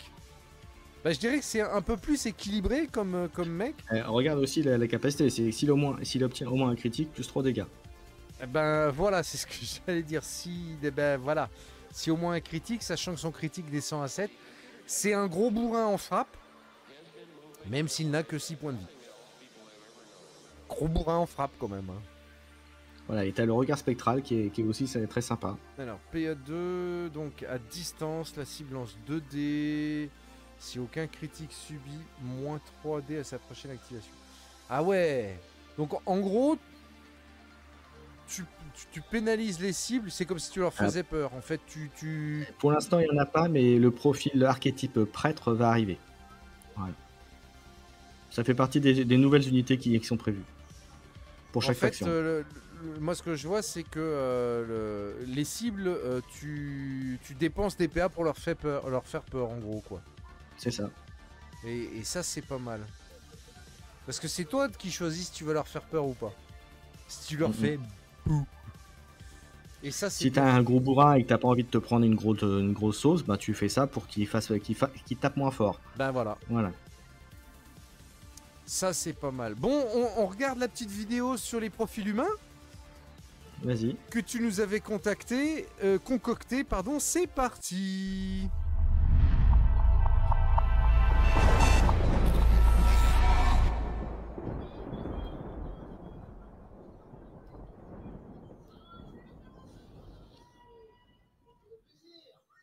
Salut à tous, bienvenue sur les arènes sanglantes d'Escarmouche Galactique. Aujourd'hui, on plonge dans l'univers des équipes pour percer les mystères de l'escouade humaine. Attachez vos ceintures, ça va décoiffer. On commence avec Hector, l'indomptable capitaine de la garde. Commandant avec une intelligence et une prévoyance inégalées, Hector est la colonne vertébrale de l'escouade humaine. Ses compétences en leadership, au top. Ses tactiques de Mais combat, les 10 imprévisibles et rusées. Qu'il s'agisse d'un assaut frontal ou d'une retraite stratégique, Hector connaît les mouvements parfaits pour déjouer l'ennemi. Ensuite, parlons du gardien. Cette unité ne se résume pas à la force brute, elle est synonyme de protection. Avec une défense impénétrable, le gardien protège son équipe des attaques, assurant à ses camarades de pouvoir combattre un autre jour. Imaginez-le comme un mur solide entre la victoire C'est des et gros bœufs, les la humains. défaite. Glissant dans les ombres, nous avons l'assassin. Silencieux mais mortel, l'assassin cible les maillons faibles de l'ennemi avec une précision chirurgicale. Un instant vous le voyez, l'instant d'après, il laisse le chaos dans les rangs ennemis. Sa devise, frappez fort, frappez vite et laissez la peur faire le reste. On rencontre ensuite le veilleur de la garde. Toujours aux aguets, toujours vigilant. Ce spécialiste du tir à distance peut repérer et éliminer les menaces à longue portée. Son œil de lynx garantit qu'aucun ennemi ne peut surprendre l'escouade. Sur le champ de bataille de Galactic Skirmish, avoir des yeux partout peut faire la différence entre une défaite soudaine et une victoire tactique. Enfin, et surtout, le mage impérial. Cette unité apporte une touche de mystère arcanique à l'escouade. Avec des sorts capables de semer la confusion et d'affaiblir les ennemis, le mage impérial renverse le cours de la bataille d'une manière qui laisse les adversaires perplexes. La surprise est son jeu, et il y excelle. Et voilà, l'escouade humaine de Galactic Skirmish, une équipe fondée sur la stratégie, la protection, la furtivité, la vigilance et les prouesses magiques. Chaque membre apporte des compétences uniques, faisant de cette escouade un adversaire redoutable dans l'arène galactique. Eh ben, c'est ça donne envie, les humains. Bien bourrin, bien bourrin quand même. J'ai vu un petit mêlée 10 passer, un gros mêlée 7 là aussi. Alors en même temps, tu as vu le profil d'un héros, hein, mais tous les héros sont costauds. Hein. Mais en Oui, bah revanche, oui, je me si doute. tu le Mais perds, bon, ah ouais, quand même, faut des.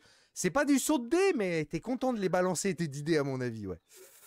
Donc bah voilà les copains, n'hésitez pas à nous dire dans le chat ce que vous en pensez. Moi, alors Théo, l'idée première, c'est que j'avais envie de faire un jeu et la première idée, j'étais reparti sur, pour ceux qui ont connu le jeu de figurines World of Warcraft, où ça avait un peu une idée comme ça d'activation avec le temps, avec les actions. Voilà, donc voilà, mais l'idée de départ, c'était ça. Et puis après, ça a évolué sur une réglette, sur un truc comme ça.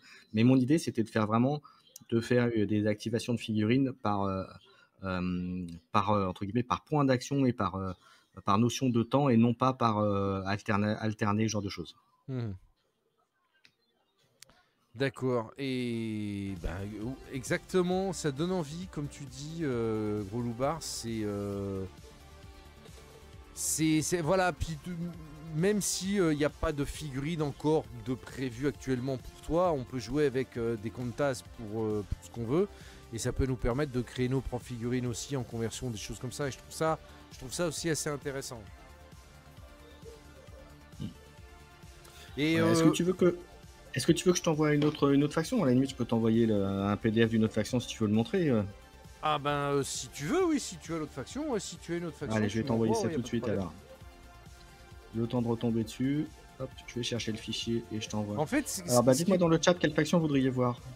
Ce qui est... Ah oui, dans le chat, vous voulez voir, il y a une faction qui vous intéresse particulièrement. Donc il y a les hommes rats, les hommes lézards.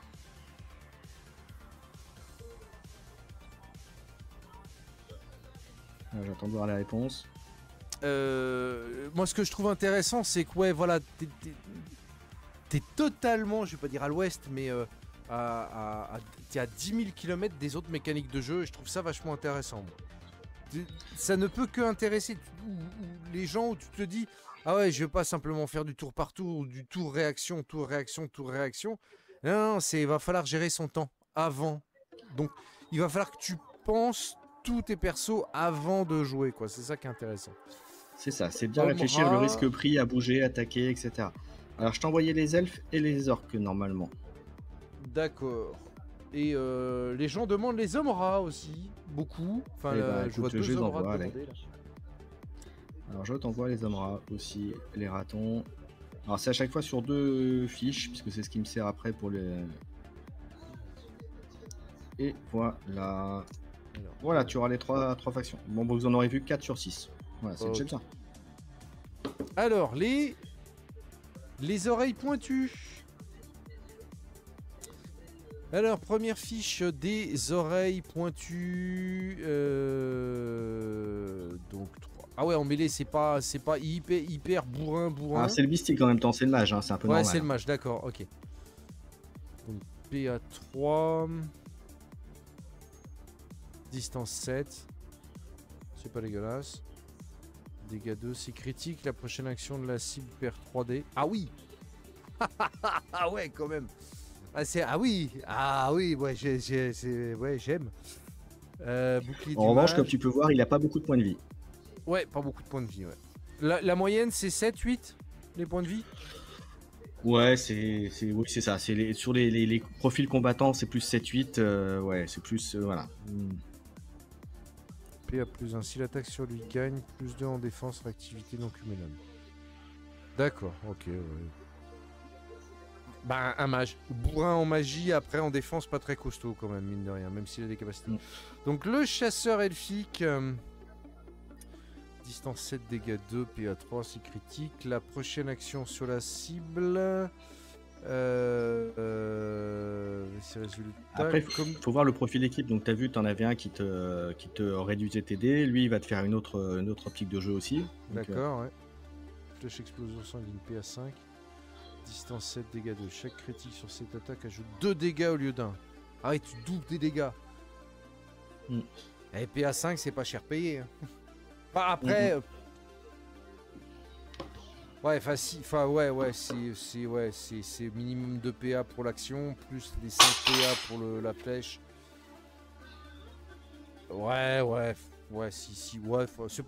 C'est correct. Mais en fait, ça qui est intéressant, c'est que je trouve que tu as fait tout le monde est un peu bourrin dans ton truc, dans son style, donc tout le monde va dire ouais putain je vais démonter avec ça. Ouais, mais en face, tu as aussi des mecs qui vont te démonter la gueule, c'est ça qui est bien, quoi. Donc la fine lame, on a vu tout à l'heure. Alors la deuxième fiche. Des elfes. Non, le seul coup, c'est que tu as le droit, comme on disait tout à l'heure, c'était dans les 5 figurines, tu as le droit à 2 archétypes identiques maximum. Voilà. Et tu peux avoir jusqu'à 2 héros, mais bon, pour l'instant, chaque faction, il n'y a qu'un héros de sortie pour l'instant. Voilà. Donc le lancier elfique. Parce que dans la prévision d'évolution, il y aura d'autres possibilités. Voilà. D'autres choses. Elle peut toucher une cible à 2 cases visibles. Logique, lancier, fente avec la lance elfique, énergétique. Donc PA5, 7, je pense que tu as oublié un petit terme devant le 7 là. De quoi? Pour la fente avec lance elfique, tu as marqué PA5. C'est PA5 ou 7 ou PA5 avec une mêlée? C'est PA5. Comme ça. Attends, l'autre était à combien? L'autre c'est PA3, c'est ça? Au-dessus? Alors celui au-dessus, alors attends. Oui, ça doit être PA5. Et tu oublies le 7, effectivement. Dégâts 3 peut toucher une cible à 4 cases. Ah ouais! Ah ouais, si la cible des attaques du lancier sont à plus d'une case, pas de riposte possible. Ce qui est logique. Un lancier, il balance sa lance. Alors Lysia, l'œil des chasseurs, c'est un héros. Donc 3 en mêlée. Ouais, c'est plus un archer que... Ah ouais, la 6. Ah oui, c'est une archer, oui. Ouais. 6 en tir. Un héros archer, putain, c'est bien ça. PA3, distance 10. Waouh. Ah ouais, c'est un putain d'archer, quoi. C'est un sniper, en gros. Dégâts 2, si critique, la prochaine action sur la cible verra ses 9 en critique. Ah oui, Alors, c'est donc pour ça que ça sera là, ça passera à 7. Ouais, Là, ça voilà, passera à d'accord. 7 en l'occurrence. Si au moins 4 critiques peut effectuer une deuxième attaque. Distance 6 dégâts sur 2 autres. Oh, putain. Eh, mais c'est plus un tireur là, c'est une baliste le truc. C'est une baliste. C'est une le elfe. truc. Esquive du chasseur, PA2, si attaque sur elle, plus 3 défense réactivité. Ouais, elle bouge bien, ouais, voilà. Ouais. Après, c'est le héros en même temps. Hein. Ouais, non, mais, ouais, tes héros, tu les as fait ultra bourrin quand même, ouais. C'est très, très...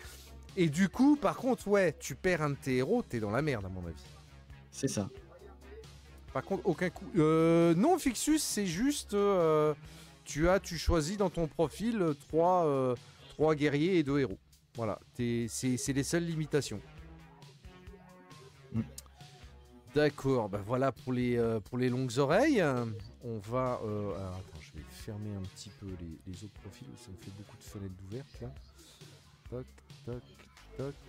Voilà, le surveillant, ça c'est les cases de... On va regarder ça. Alors tu m'as envoyé la première faction orc. Hop.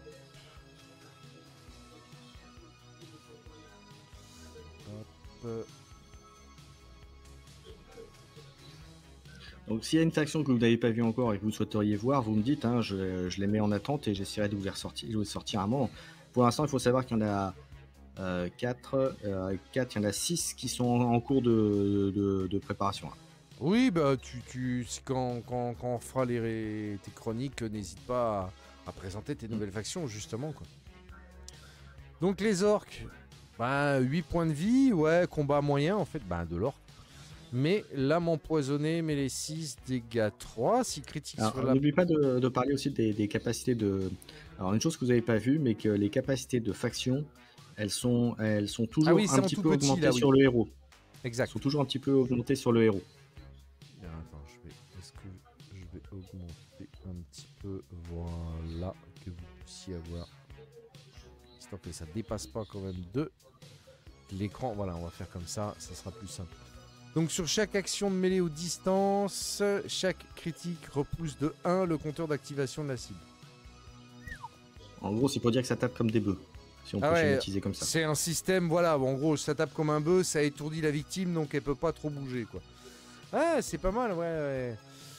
Donc dégâts 3, si critique sur la prochaine action de la cible, les 6 et 7 sont des échecs. Ah ouais. Ah ouais, en gros, tu assommes la victime, quoi. Lancer de dague, distance 5, dégâts 2, chaque critique repousse de 1 supplémentaire le point. Ah ouais, en fait, je trouve que tu as bien ciblé, chaque faction a une capacité de faire telle ou telle chose sur sa cible, et ça c'est pas mal, ouais. Alors le chaman orc, bah 2 en mêlée, logique, donc PA3, distance 6. Alors dégâts si au moins un critique repousse d'une case la cible, ok, et plus de dégâts. D'accord, pas mal, boule magique de magie brute. PA6, distance tête, dégâts 3. Si critique, plus 3 dégâts et repousse d'une case, le bouclier du repousse d'une case, donc le marqueur temps. Bouclier et j'ai oublié de faire le surlignage. Ouais, voilà. Ouais. Bouclier du mage, PA plus 1. Si attaque, gagne plus 2 en défense. D'accord. Ah, c'est un mage assez costaud. En fait. Bah, de l'orque. En même temps, ouais. Ouais, je trouve que t'as bien ciblé les trucs, hein, c'est bien foutu, ouais. Le trappeur. Alors, 4, distance 6. Dégâts 2. Chaque critique ajoute 2 dégâts de plus. Tir d'arc mode laser, distance 5, dégâts 2, chaque critique ajoute plus dégâts de 6. PA 4. Ah ouais, t'as un dé de moins. C'est la même chose, mais avec un dé de moins, quoi. Ouais, d'accord, ok. Plus équilibré, je trouve, ce perso-là par rapport aux autres, tu vois. Alors, la deuxième partie de la faction. Toc. Soumis aussi. Tu vas voir le gros bourrin, là, maintenant. Le vieux guerrier. Alors, 10 points de vie, 4 en baston, 1 en tir. Bah ouais, moi voix, moi tue quoi. Alors, cri de rage, PA3 pour chaque 2 points de dégâts sur lui, arrondi au supérieur. Il gagne plus 1 dé d'attaque. Ah, et donc, plus tu vas lui mettre des claques, et plus il va taper dur quoi. Ah ouais, quand même. Masse d'armes barbelé énergétique, PA4, mêlée 8, dégâts 2. Ah ouais. Bourrin, mais en fait, le cri de rage, à la limite, je trouvais plus intéressant. Faut accepter peut-être de le sacrifier un peu plus, mais c'est pas inintéressant. Alors, le héros, écraseur de la meute. Alors, 6, 5, 10, 3, 4. Ok. Alors, sur chaque action de mêlée ou distance, chaque critique repousse 1 le compteur d'activation et perd 2 dés. Ok. Alors, PA3, jusqu'à sa prochaine activation, lui et ses alliés gagnent plus 1 dé à leur jet et les critiques sur donc. Donc là, ce sera sur du 7+, en l'occurrence. Ouais. Voilà. Ah ouais, quand même. Ouais, c'est la WAC quoi. Ah ouais. Exactement.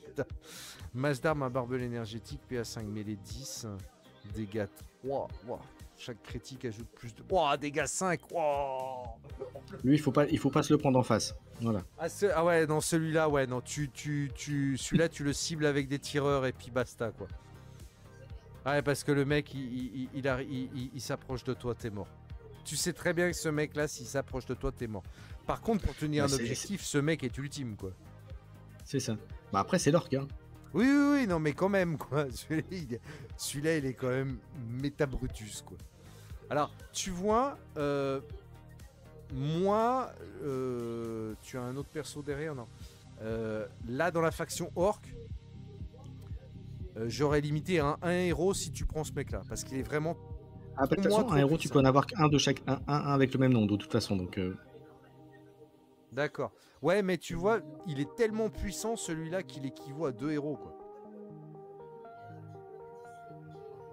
Donc, à voir. Mais celui-là, je le trouve vraiment très très bourrin. Je sais pas ce que les autres en pensent, mais celui-là, je le trouve très très très bourrin. Alors, on va regarder. Alors oui, alors il y avait ceci aussi pour montrer un petit peu ce qu'est une zone d'action. Enfin, les fiches de territoire. Et oui. Les missions. Donc ça, c'est une mission. L'objectif... on va te les montrer, Gouloubar, les hommes rats, après. Les ratons. Et les points d'objectif. Voilà. Donc chacun aura ses cartes à placer. Alors, on a fait les orques. Et donc voici, oui, les ratons arrivent, les copains. Ne vous inquiétez pas. Ça arrive. Alors ça va être un peu le pendant des orques, mais dans l'autre sens. Dans l'autre sens. Bah oui, un empoisonneur, forcément. Raton tireur 2, 3 en tir. Boule de poison solide, PA3, distance 6, dégâts 3. Dégâts 3 quand même, c'est pas dégueulasse. Hein. Chaque critique inflige un dégât à toutes les unités à 5 cases visibles de la cible. Waouh. Ouais, c'est beu. Ce qui fait que si tes potes sont vraiment à côté de toi, eh ben tant pis. Tant pis. Ah, c'est vraiment une boule d'explosion. Ça, c'est génial, ça. Ah, ça, j'aime bien ça. Donc, le guerrier raton qu'on a vu tout à l'heure. La porte-corrosion. Ah, c'est Nurgle, quand même, tes ratons, toi, hein. Ah, c'est les rats de la peste, quoi. Donc, alors, attendez, je vais faire un petit zoom, parce qu'on n'a pas vu les caracs de faction. Donc les caracs de faction, sur les attaques de type distance, le raton ignore les 3 premiers critiques et effets. Oui, aussi on l'avait vu tout à l'heure. Alors, ici, donc on a fiole corrosive magique, PA 2, distance 7, dégâts 3. Si au moins une critique, la cible perd 3D minimum 1 à sa prochaine action. 3D, ah ouais. Là c'est très incapacitant quand même. Bah voilà, bah, tu vois, contre le boss orc, bah tout de suite, bah, il oui, est moins dangereux. Limite, ouais, c'est très efficace, ouais. Bouclier du mage, PA, plus 1. Si attaqué, gagne plus 1 en défense réactivité, uniquement cumulable avec le réflexe du rongeur. Qui est juste en dessous. Et donc, le réflexe du rongeur, PA2, sa prochaine action gagne plus 3D, jusqu'à sa prochaine activation, gagne plus 1 à sa défense. Ah ouais, c'est pas mal. Ça reste du raton, c'est pas très très costaud, mais il y a moyen de pouvoir bien l'esquiver quand même. C'est pas mal, c'est pas mal. Ouais, j'aime bien aussi. Il faut savoir que les charges, c'est très coûteux en points d'action, hein, par exemple. Il sera donc souvent plus là- facile de tirer que de t'attaquer au corps à corps. Deuxième partie, le renifleur. Oh là, l'illustre est très très joli. Alors, 3, 3, 7, 3, assez équilibré dans son profil. Donc PA2 mêlée 6 ou distance 5. Ah, il a les deux capacités quand même, ça c'est bien. En fait, il peut taper au corps à corps ou à distance. Il peut Ouais. l'envoyer ou non. Dégâts 3, chaque critique ajoute plus un dégât supplémentaire. Ouais, lame empoisonnée quoi, c'est pas dégueulasse. C'est un bon profil ça, hein, parce que c'est un profil assez équilibré mine de rien. Réflexe du rongeur, sa prochaine action gagne plus 3D jusqu'à sa prochaine activation et gagne plus 1 à sa défense réactivité. C'est un très bon profil, hein. Pas très costaud, mais je trouve que c'est un très très bon profil, moi. Et donc, Silax, le coupe-gorge, raton héros, donc 5-5, ouais, un profil assez balèze quand même. Double dague énergétique, PA3, mêlée 8 ou distance 8. Ah ouais, pas dégueulasse non plus celui-là. Chaque critique inflige plus un dégât supplémentaire, on va dire un classique. Parade du rongeur, PA plus 2 si attaqué. Gagne plus 3 défense ou réactivité uniquement cumulable avec les réflexes du rongeur qui sont la même chose. PA2, sa prochaine activation. Les ratons sont intéressants aussi, hein, quand même. Hein. Ils sont quand même vachement intéressants, j'aime bien. Alors je ne sais pas, vous, dans le chat, quelle faction vous branche le plus. Alors honnêtement, moi les ratons me branchent bien. Bon, les orques sont plus classiques bourrin orc. Mais c'est vrai que les ratons... manquait quoi comme façon que je vous ai pas montré? Il manquait les humains, on les a vus. Oui. Bah t'as les nécroïdes et les hommes spectres, mais que tu es encore en train de travailler dessus, donc... Attends, je vais regarder si j'ai pas oublié quelque chose. Les humains, c'est fait. Les hommes lézards, vous les ayez pas eu aussi? Non, on n'a pas eu les hommes lézards. Allez, je vais vous les mettre. Comme ça, vous aurez tout vu. Allez, hop, et le deuxième. Hop. Et je vous envoie les nécroïdes après. Ah, t'as les nécroïdes aussi, cool. Mais ça, là, pour le coup, ceux-là, je les ai pas encore testés, hein, j'avoue. Mais alors, hop, et puis bien sûr, t'as déjà les hommes lézards qui ont été envoyés. Je suis en train de les charger. Le PDF s'affiche. Voilà, hop. Donc je vous montre les hommes lézards, voilà. L'attrapeur, donc homme lézard 3-3-3-3, c'est équilibré. Alors, la caractéristique de faction, on va regarder ça quand même. Caractéristique de faction, à chaque activation choisie, soit plus 1 en mêlée ou en défense, soit plus 1 en distance réactivité. D'accord. Coup vicieux, PA3 mêlée 6, dégâts 3. Si au moins un critique ajoute plus 3 que l'activation maximum. Ah oui. Ouais, c'est les capacités. C'est de la. Ouais, c'est. En fait, t'as des capacités qui bloquent, qui étourdissent pas mal l'ennemi. Hein. C'est assez intéressant, je trouve. C'est des choses qu'on n'a pas l'habitude de voir, je trouve, dans les autres jeux. Et voilà. Et tu as aussi les hommes spectres et nécroïdes qui sont envoyés. Voilà, et normalement, je vous ai tout donné. Alors, toi, c'est les hommes pour le moment, gros loupard. C'est vrai que les humains ont des jolis profils. Hein. Ensuite, guerrier homme lézard, combattant 4-3-3, 8 points de vie, trident des profondeurs sombres, mais les 7 dégâts 2, enlève 1 dé à la défense de la cible. Ah, c'est pas mal. C'est. Voilà, réflexe du reptile. Ouais, très bonne capacité d'encaisse quand même, ouais. Pour le lézard, ouais, c'est un petit peu logique. Et puis, ça tape pas comme un gros bœuf, mais ça tape bien. Utritz, seigneur des profondeurs. Alors 4, 4, 5, 5, 9. Donc frappe du serpent choc. PA 4, mêlée 7, dégâts 3. Petit fait gratuitement une nouvelle attaque de mêlée. Donc c'est remêlé 7. Ah non, c'est une Non, attaque c'est de mêlée mêlée 4, la pardon. deuxième. Avant riposte de... Ah ouais. Ça Alors j'ai fait dit riposte 7D4, parce qu'il y aura 11 quand même. des... Ouais, ça fait riposte 11D parce si qu'il t'as y au aura moins des une capacités. critique. Voilà, il y aura des capacités qui vont permettre de faire des ripostes, enfin de faire des contre-attaques. Donc voilà, c'est pour ça que j'ai mis ça. Mais pour l'instant, il n'y a pas, ça n'a pas d'utilité. D'accord. Réflexe, donc PA 4. Si attaque sur lui, gagne plus 3 défauts. Ah ouais. C'est assez costaud. Alors, deuxième faction. Partie des hommes lézards. Enfin, c'est chez moi que ça bip bip. Hop là.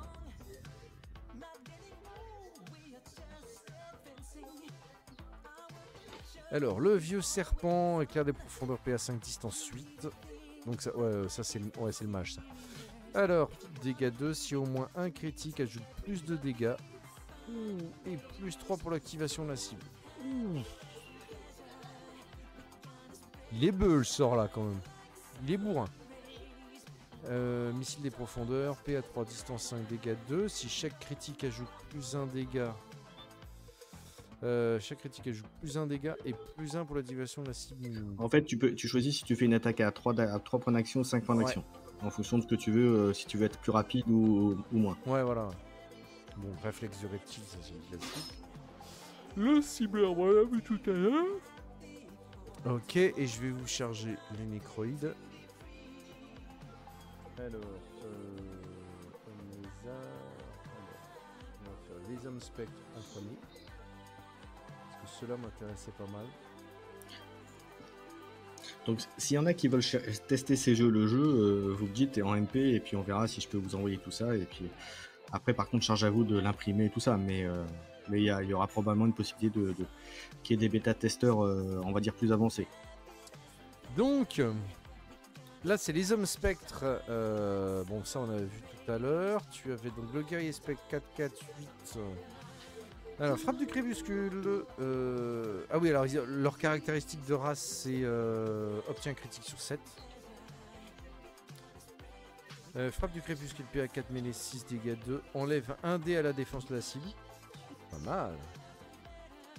Mêlée 7 dégâts 2. Les touches critiques infligent des dégâts à toutes les unités adverses à 4-4 visibles. Oh putain, vache. Ça, c'est bourrin, ça. PA6 peut-être, mais c'est bourrin quand même. Alors ensuite, Motifère, Seigneur des Noirceurs, 9 en point de vie, 5-5-5. Putain, il a un bon profil de base, même si c'est un haut bon profil de base quand même.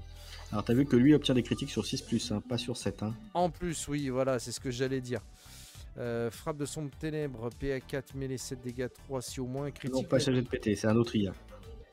La cible ne pourra pas se désengager à sa prochaine activation. C'est-à-dire... Elle pourra pas faire l'option de désengagement. D'accord, ok. Elle restera automatiquement en corps à corps si l'on... D'accord. C'est ça. Ah, c'est en gros, non, toi tu restes là, je continue à te taper dessus, quoi. C'est je veux me venger, tu restes là. Spectral, toute unité ennemie sur le terrain du héros sont déplacés de... sont déplacés de 2 cases. Ah ouais, donc en gros, toi tu te fais choper par le spectre, il y a tous tes potes qui veulent t'aider pour faire du renfort. Non, vous vous cassez. Ah ouais, putain, c'est bien ça. Ah ouais, putain, c'est bourrin. Hein. Alors, mage spectre. 2, 3, 4, 4. Distance 7, dégâts 2, si au moins un critique. La cible perd 2 dés à sa réactivité. Défense jusqu'à son activation. Waouh. Armure spectrale, PA plus 2. Plus de défense. Pas si bourrin que ça, je trouve, le magicien là chez les spectres. Ou alors je vois pas les interactions possibles. Mais après, il fait quand même 7 de dommage hein, avec APA 4 hein, quand même. Oui. 7 de distance, je veux dire. C'est pas fou. Alors, surveillant de mort, spectre 2, 4, 4. Et n'oublie pas que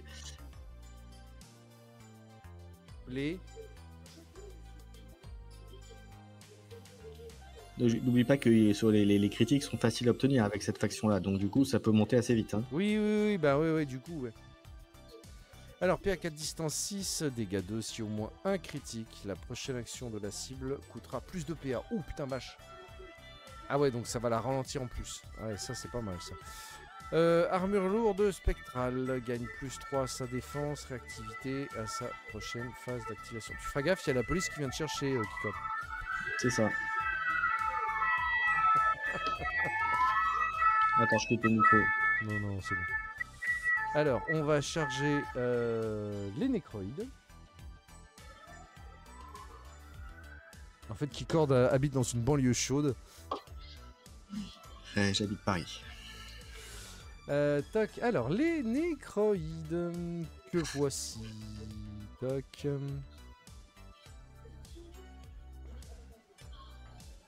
Qu'est-ce que tu as encore fait, Toupad?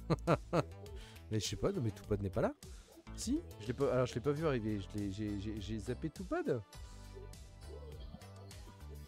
Alors, crève-chair, nécroïde assassin, 3. Alors, réduit de 2. Alors, carac de race, réduit de 2 le montant des dégâts subis. Oh, ça, après. Oui, ça, tu l'as pas. Il me semble pas que tu l'as affiché par contre. Comment? Ah, je l'ai pas affiché, pardon, excusez-moi. Donc voilà, le crève-chair 3.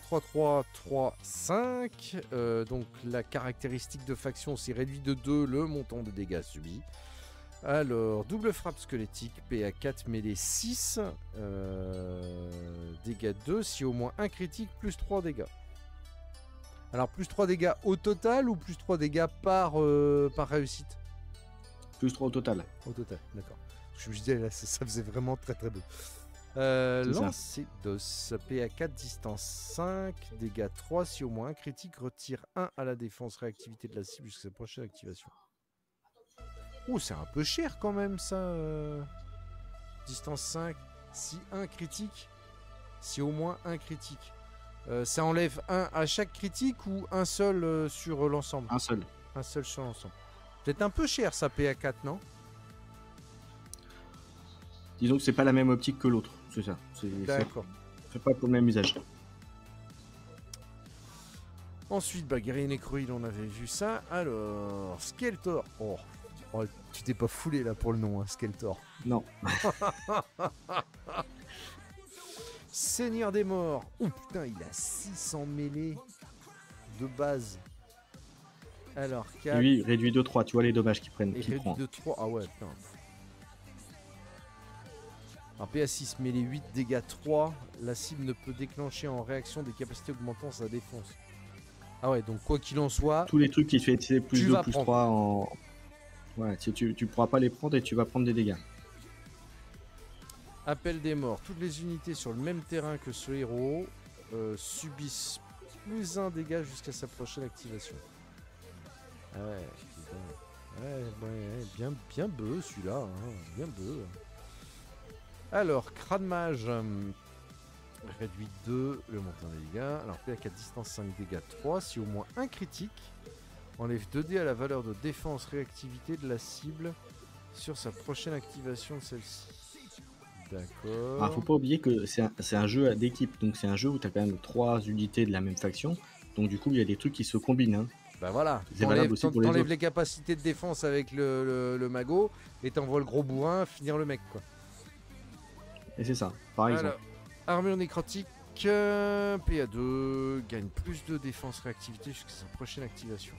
Ouais, Voilà, par exemple, ça, si jamais tu vois, c'était l'un contre l'autre, il tombait sur Skeletor, ben, Skeletor empêcherait d'utiliser l'armure nécrotique, par exemple. Ah, voilà, ouais. Parce qu'il pourra pas l'utiliser en réponse à son attaque. Messager de mort, le tireur. Flèche. Alors, 3, 4 en tir, c'est pas mal quand même. Défense 4 aussi, 3, alors 6. Flèche nécrotique, PA5, distance 8. Oh, distance 8, c'est bourrin, il tire bien celui-là. Hein. Dégâts 3, si au moins un critique enlève 1 dé à la valeur de défense. Réactivité de la cible jusqu'à sa prochaine activation de celle-ci. Et armure nécrotique, gagne plus 3 en défense. Réactivité jusqu'à la prochaine activation. C'est un très très bon tireur. Limite meilleur que les elfes. Pas aussi bon que le héros elfe, mais très très bon tireur. Très très bon tireur. Bah c'est cool. Des bons profils. Alors moi je reste sur les ratons que j'aime bien franchement. Les nécroïdes aussi sont sympas.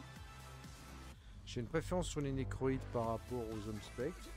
Alors que tu vois au départ les hommes spectres m'attiraient bien. Les humains sont très bourrins quand même. Ils sont très très bourrins. Moi je reste raton, moi. J'aime bien les ratons. Moi, de loin. Je suis un ancien, faut pas oublier que je suis un ancien joueur elfe sylvain, donc moi je fais de loin. On balance des boules, tout le monde en prend plein la gueule. Pas du tout, Théo. Eh ben écoute, ça fait envie. Alors moi ça fait envie. Je trouve ça très très sympa. Maintenant, parlons de choses qui fâchent. Pas l'objectif financier, le business model. Tu comptes le faire fonctionner comment là-dessus? Si tu as déjà réfléchi un petit peu.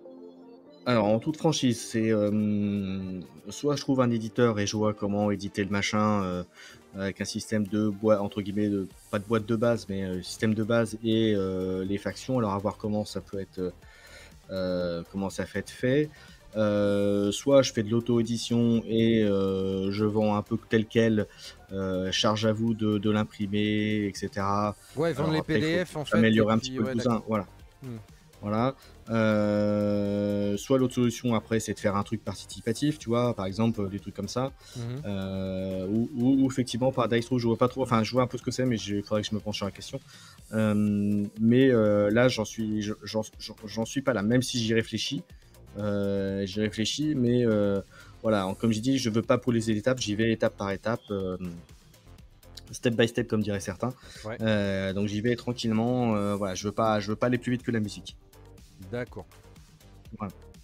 Tenter un KS, Et puis encore- Ouais, le Kickstarter demande Gizmo, est-ce que c'est risqué ou pas?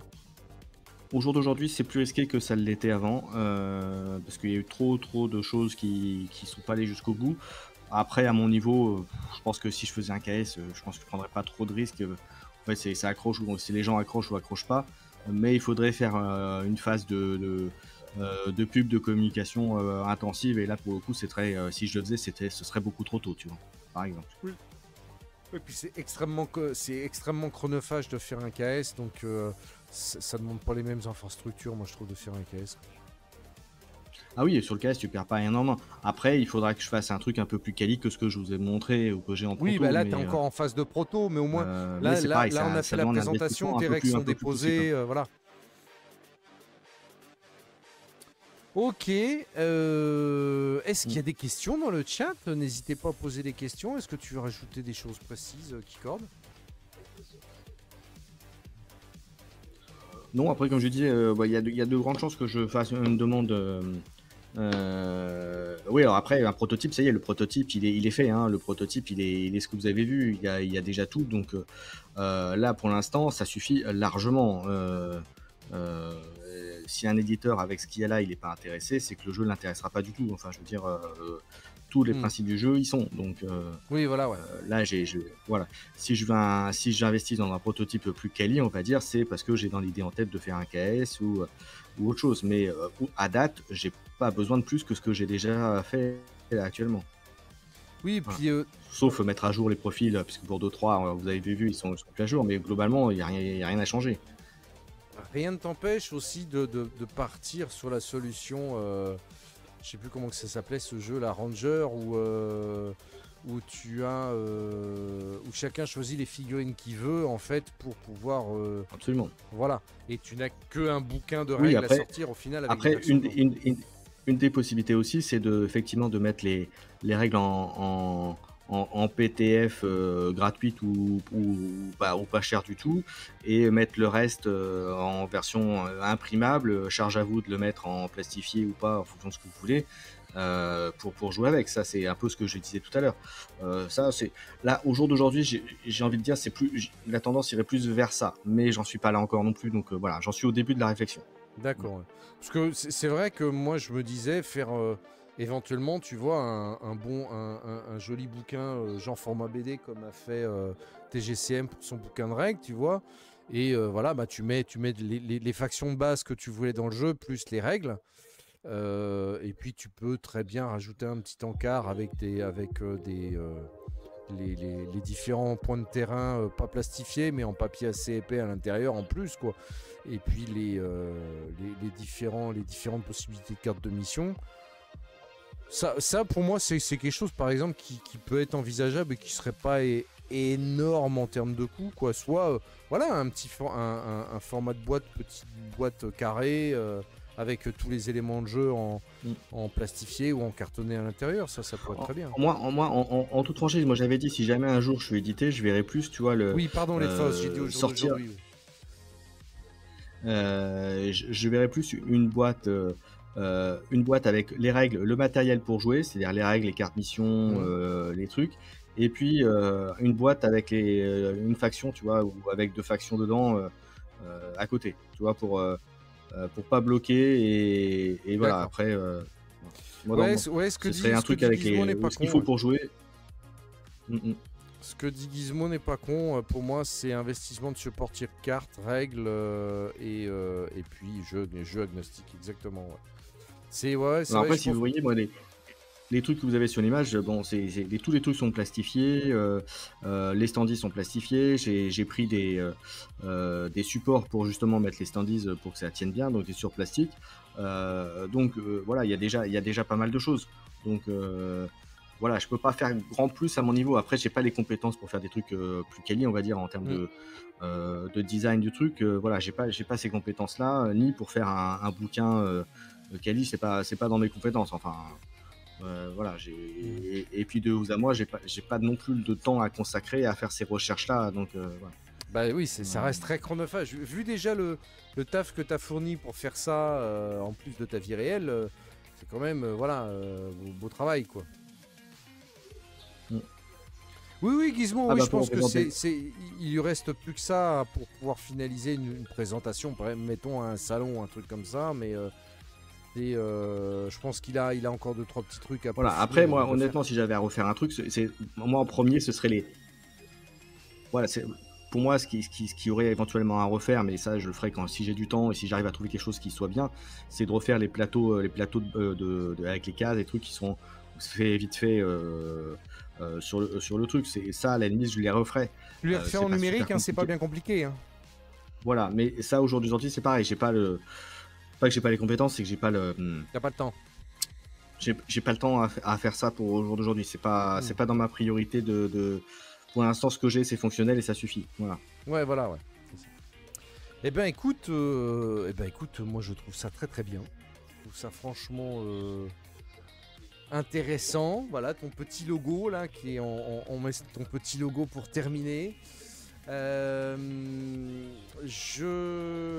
vois pas grand chose d'autre à rajouter, si ce n'est que on attend une sortie en dur maintenant. On va se dire ça comme ça. Octomonde, c'est un beau lancement, faut travailler les cartes. Pas laisser blanc, mais faire des sols usines. Oui, les cartes, c'est des cartes blanches. Et il y a un recto quand même sur le truc. Il y a mission derrière. Il y a quand même un truc qui est. Voilà.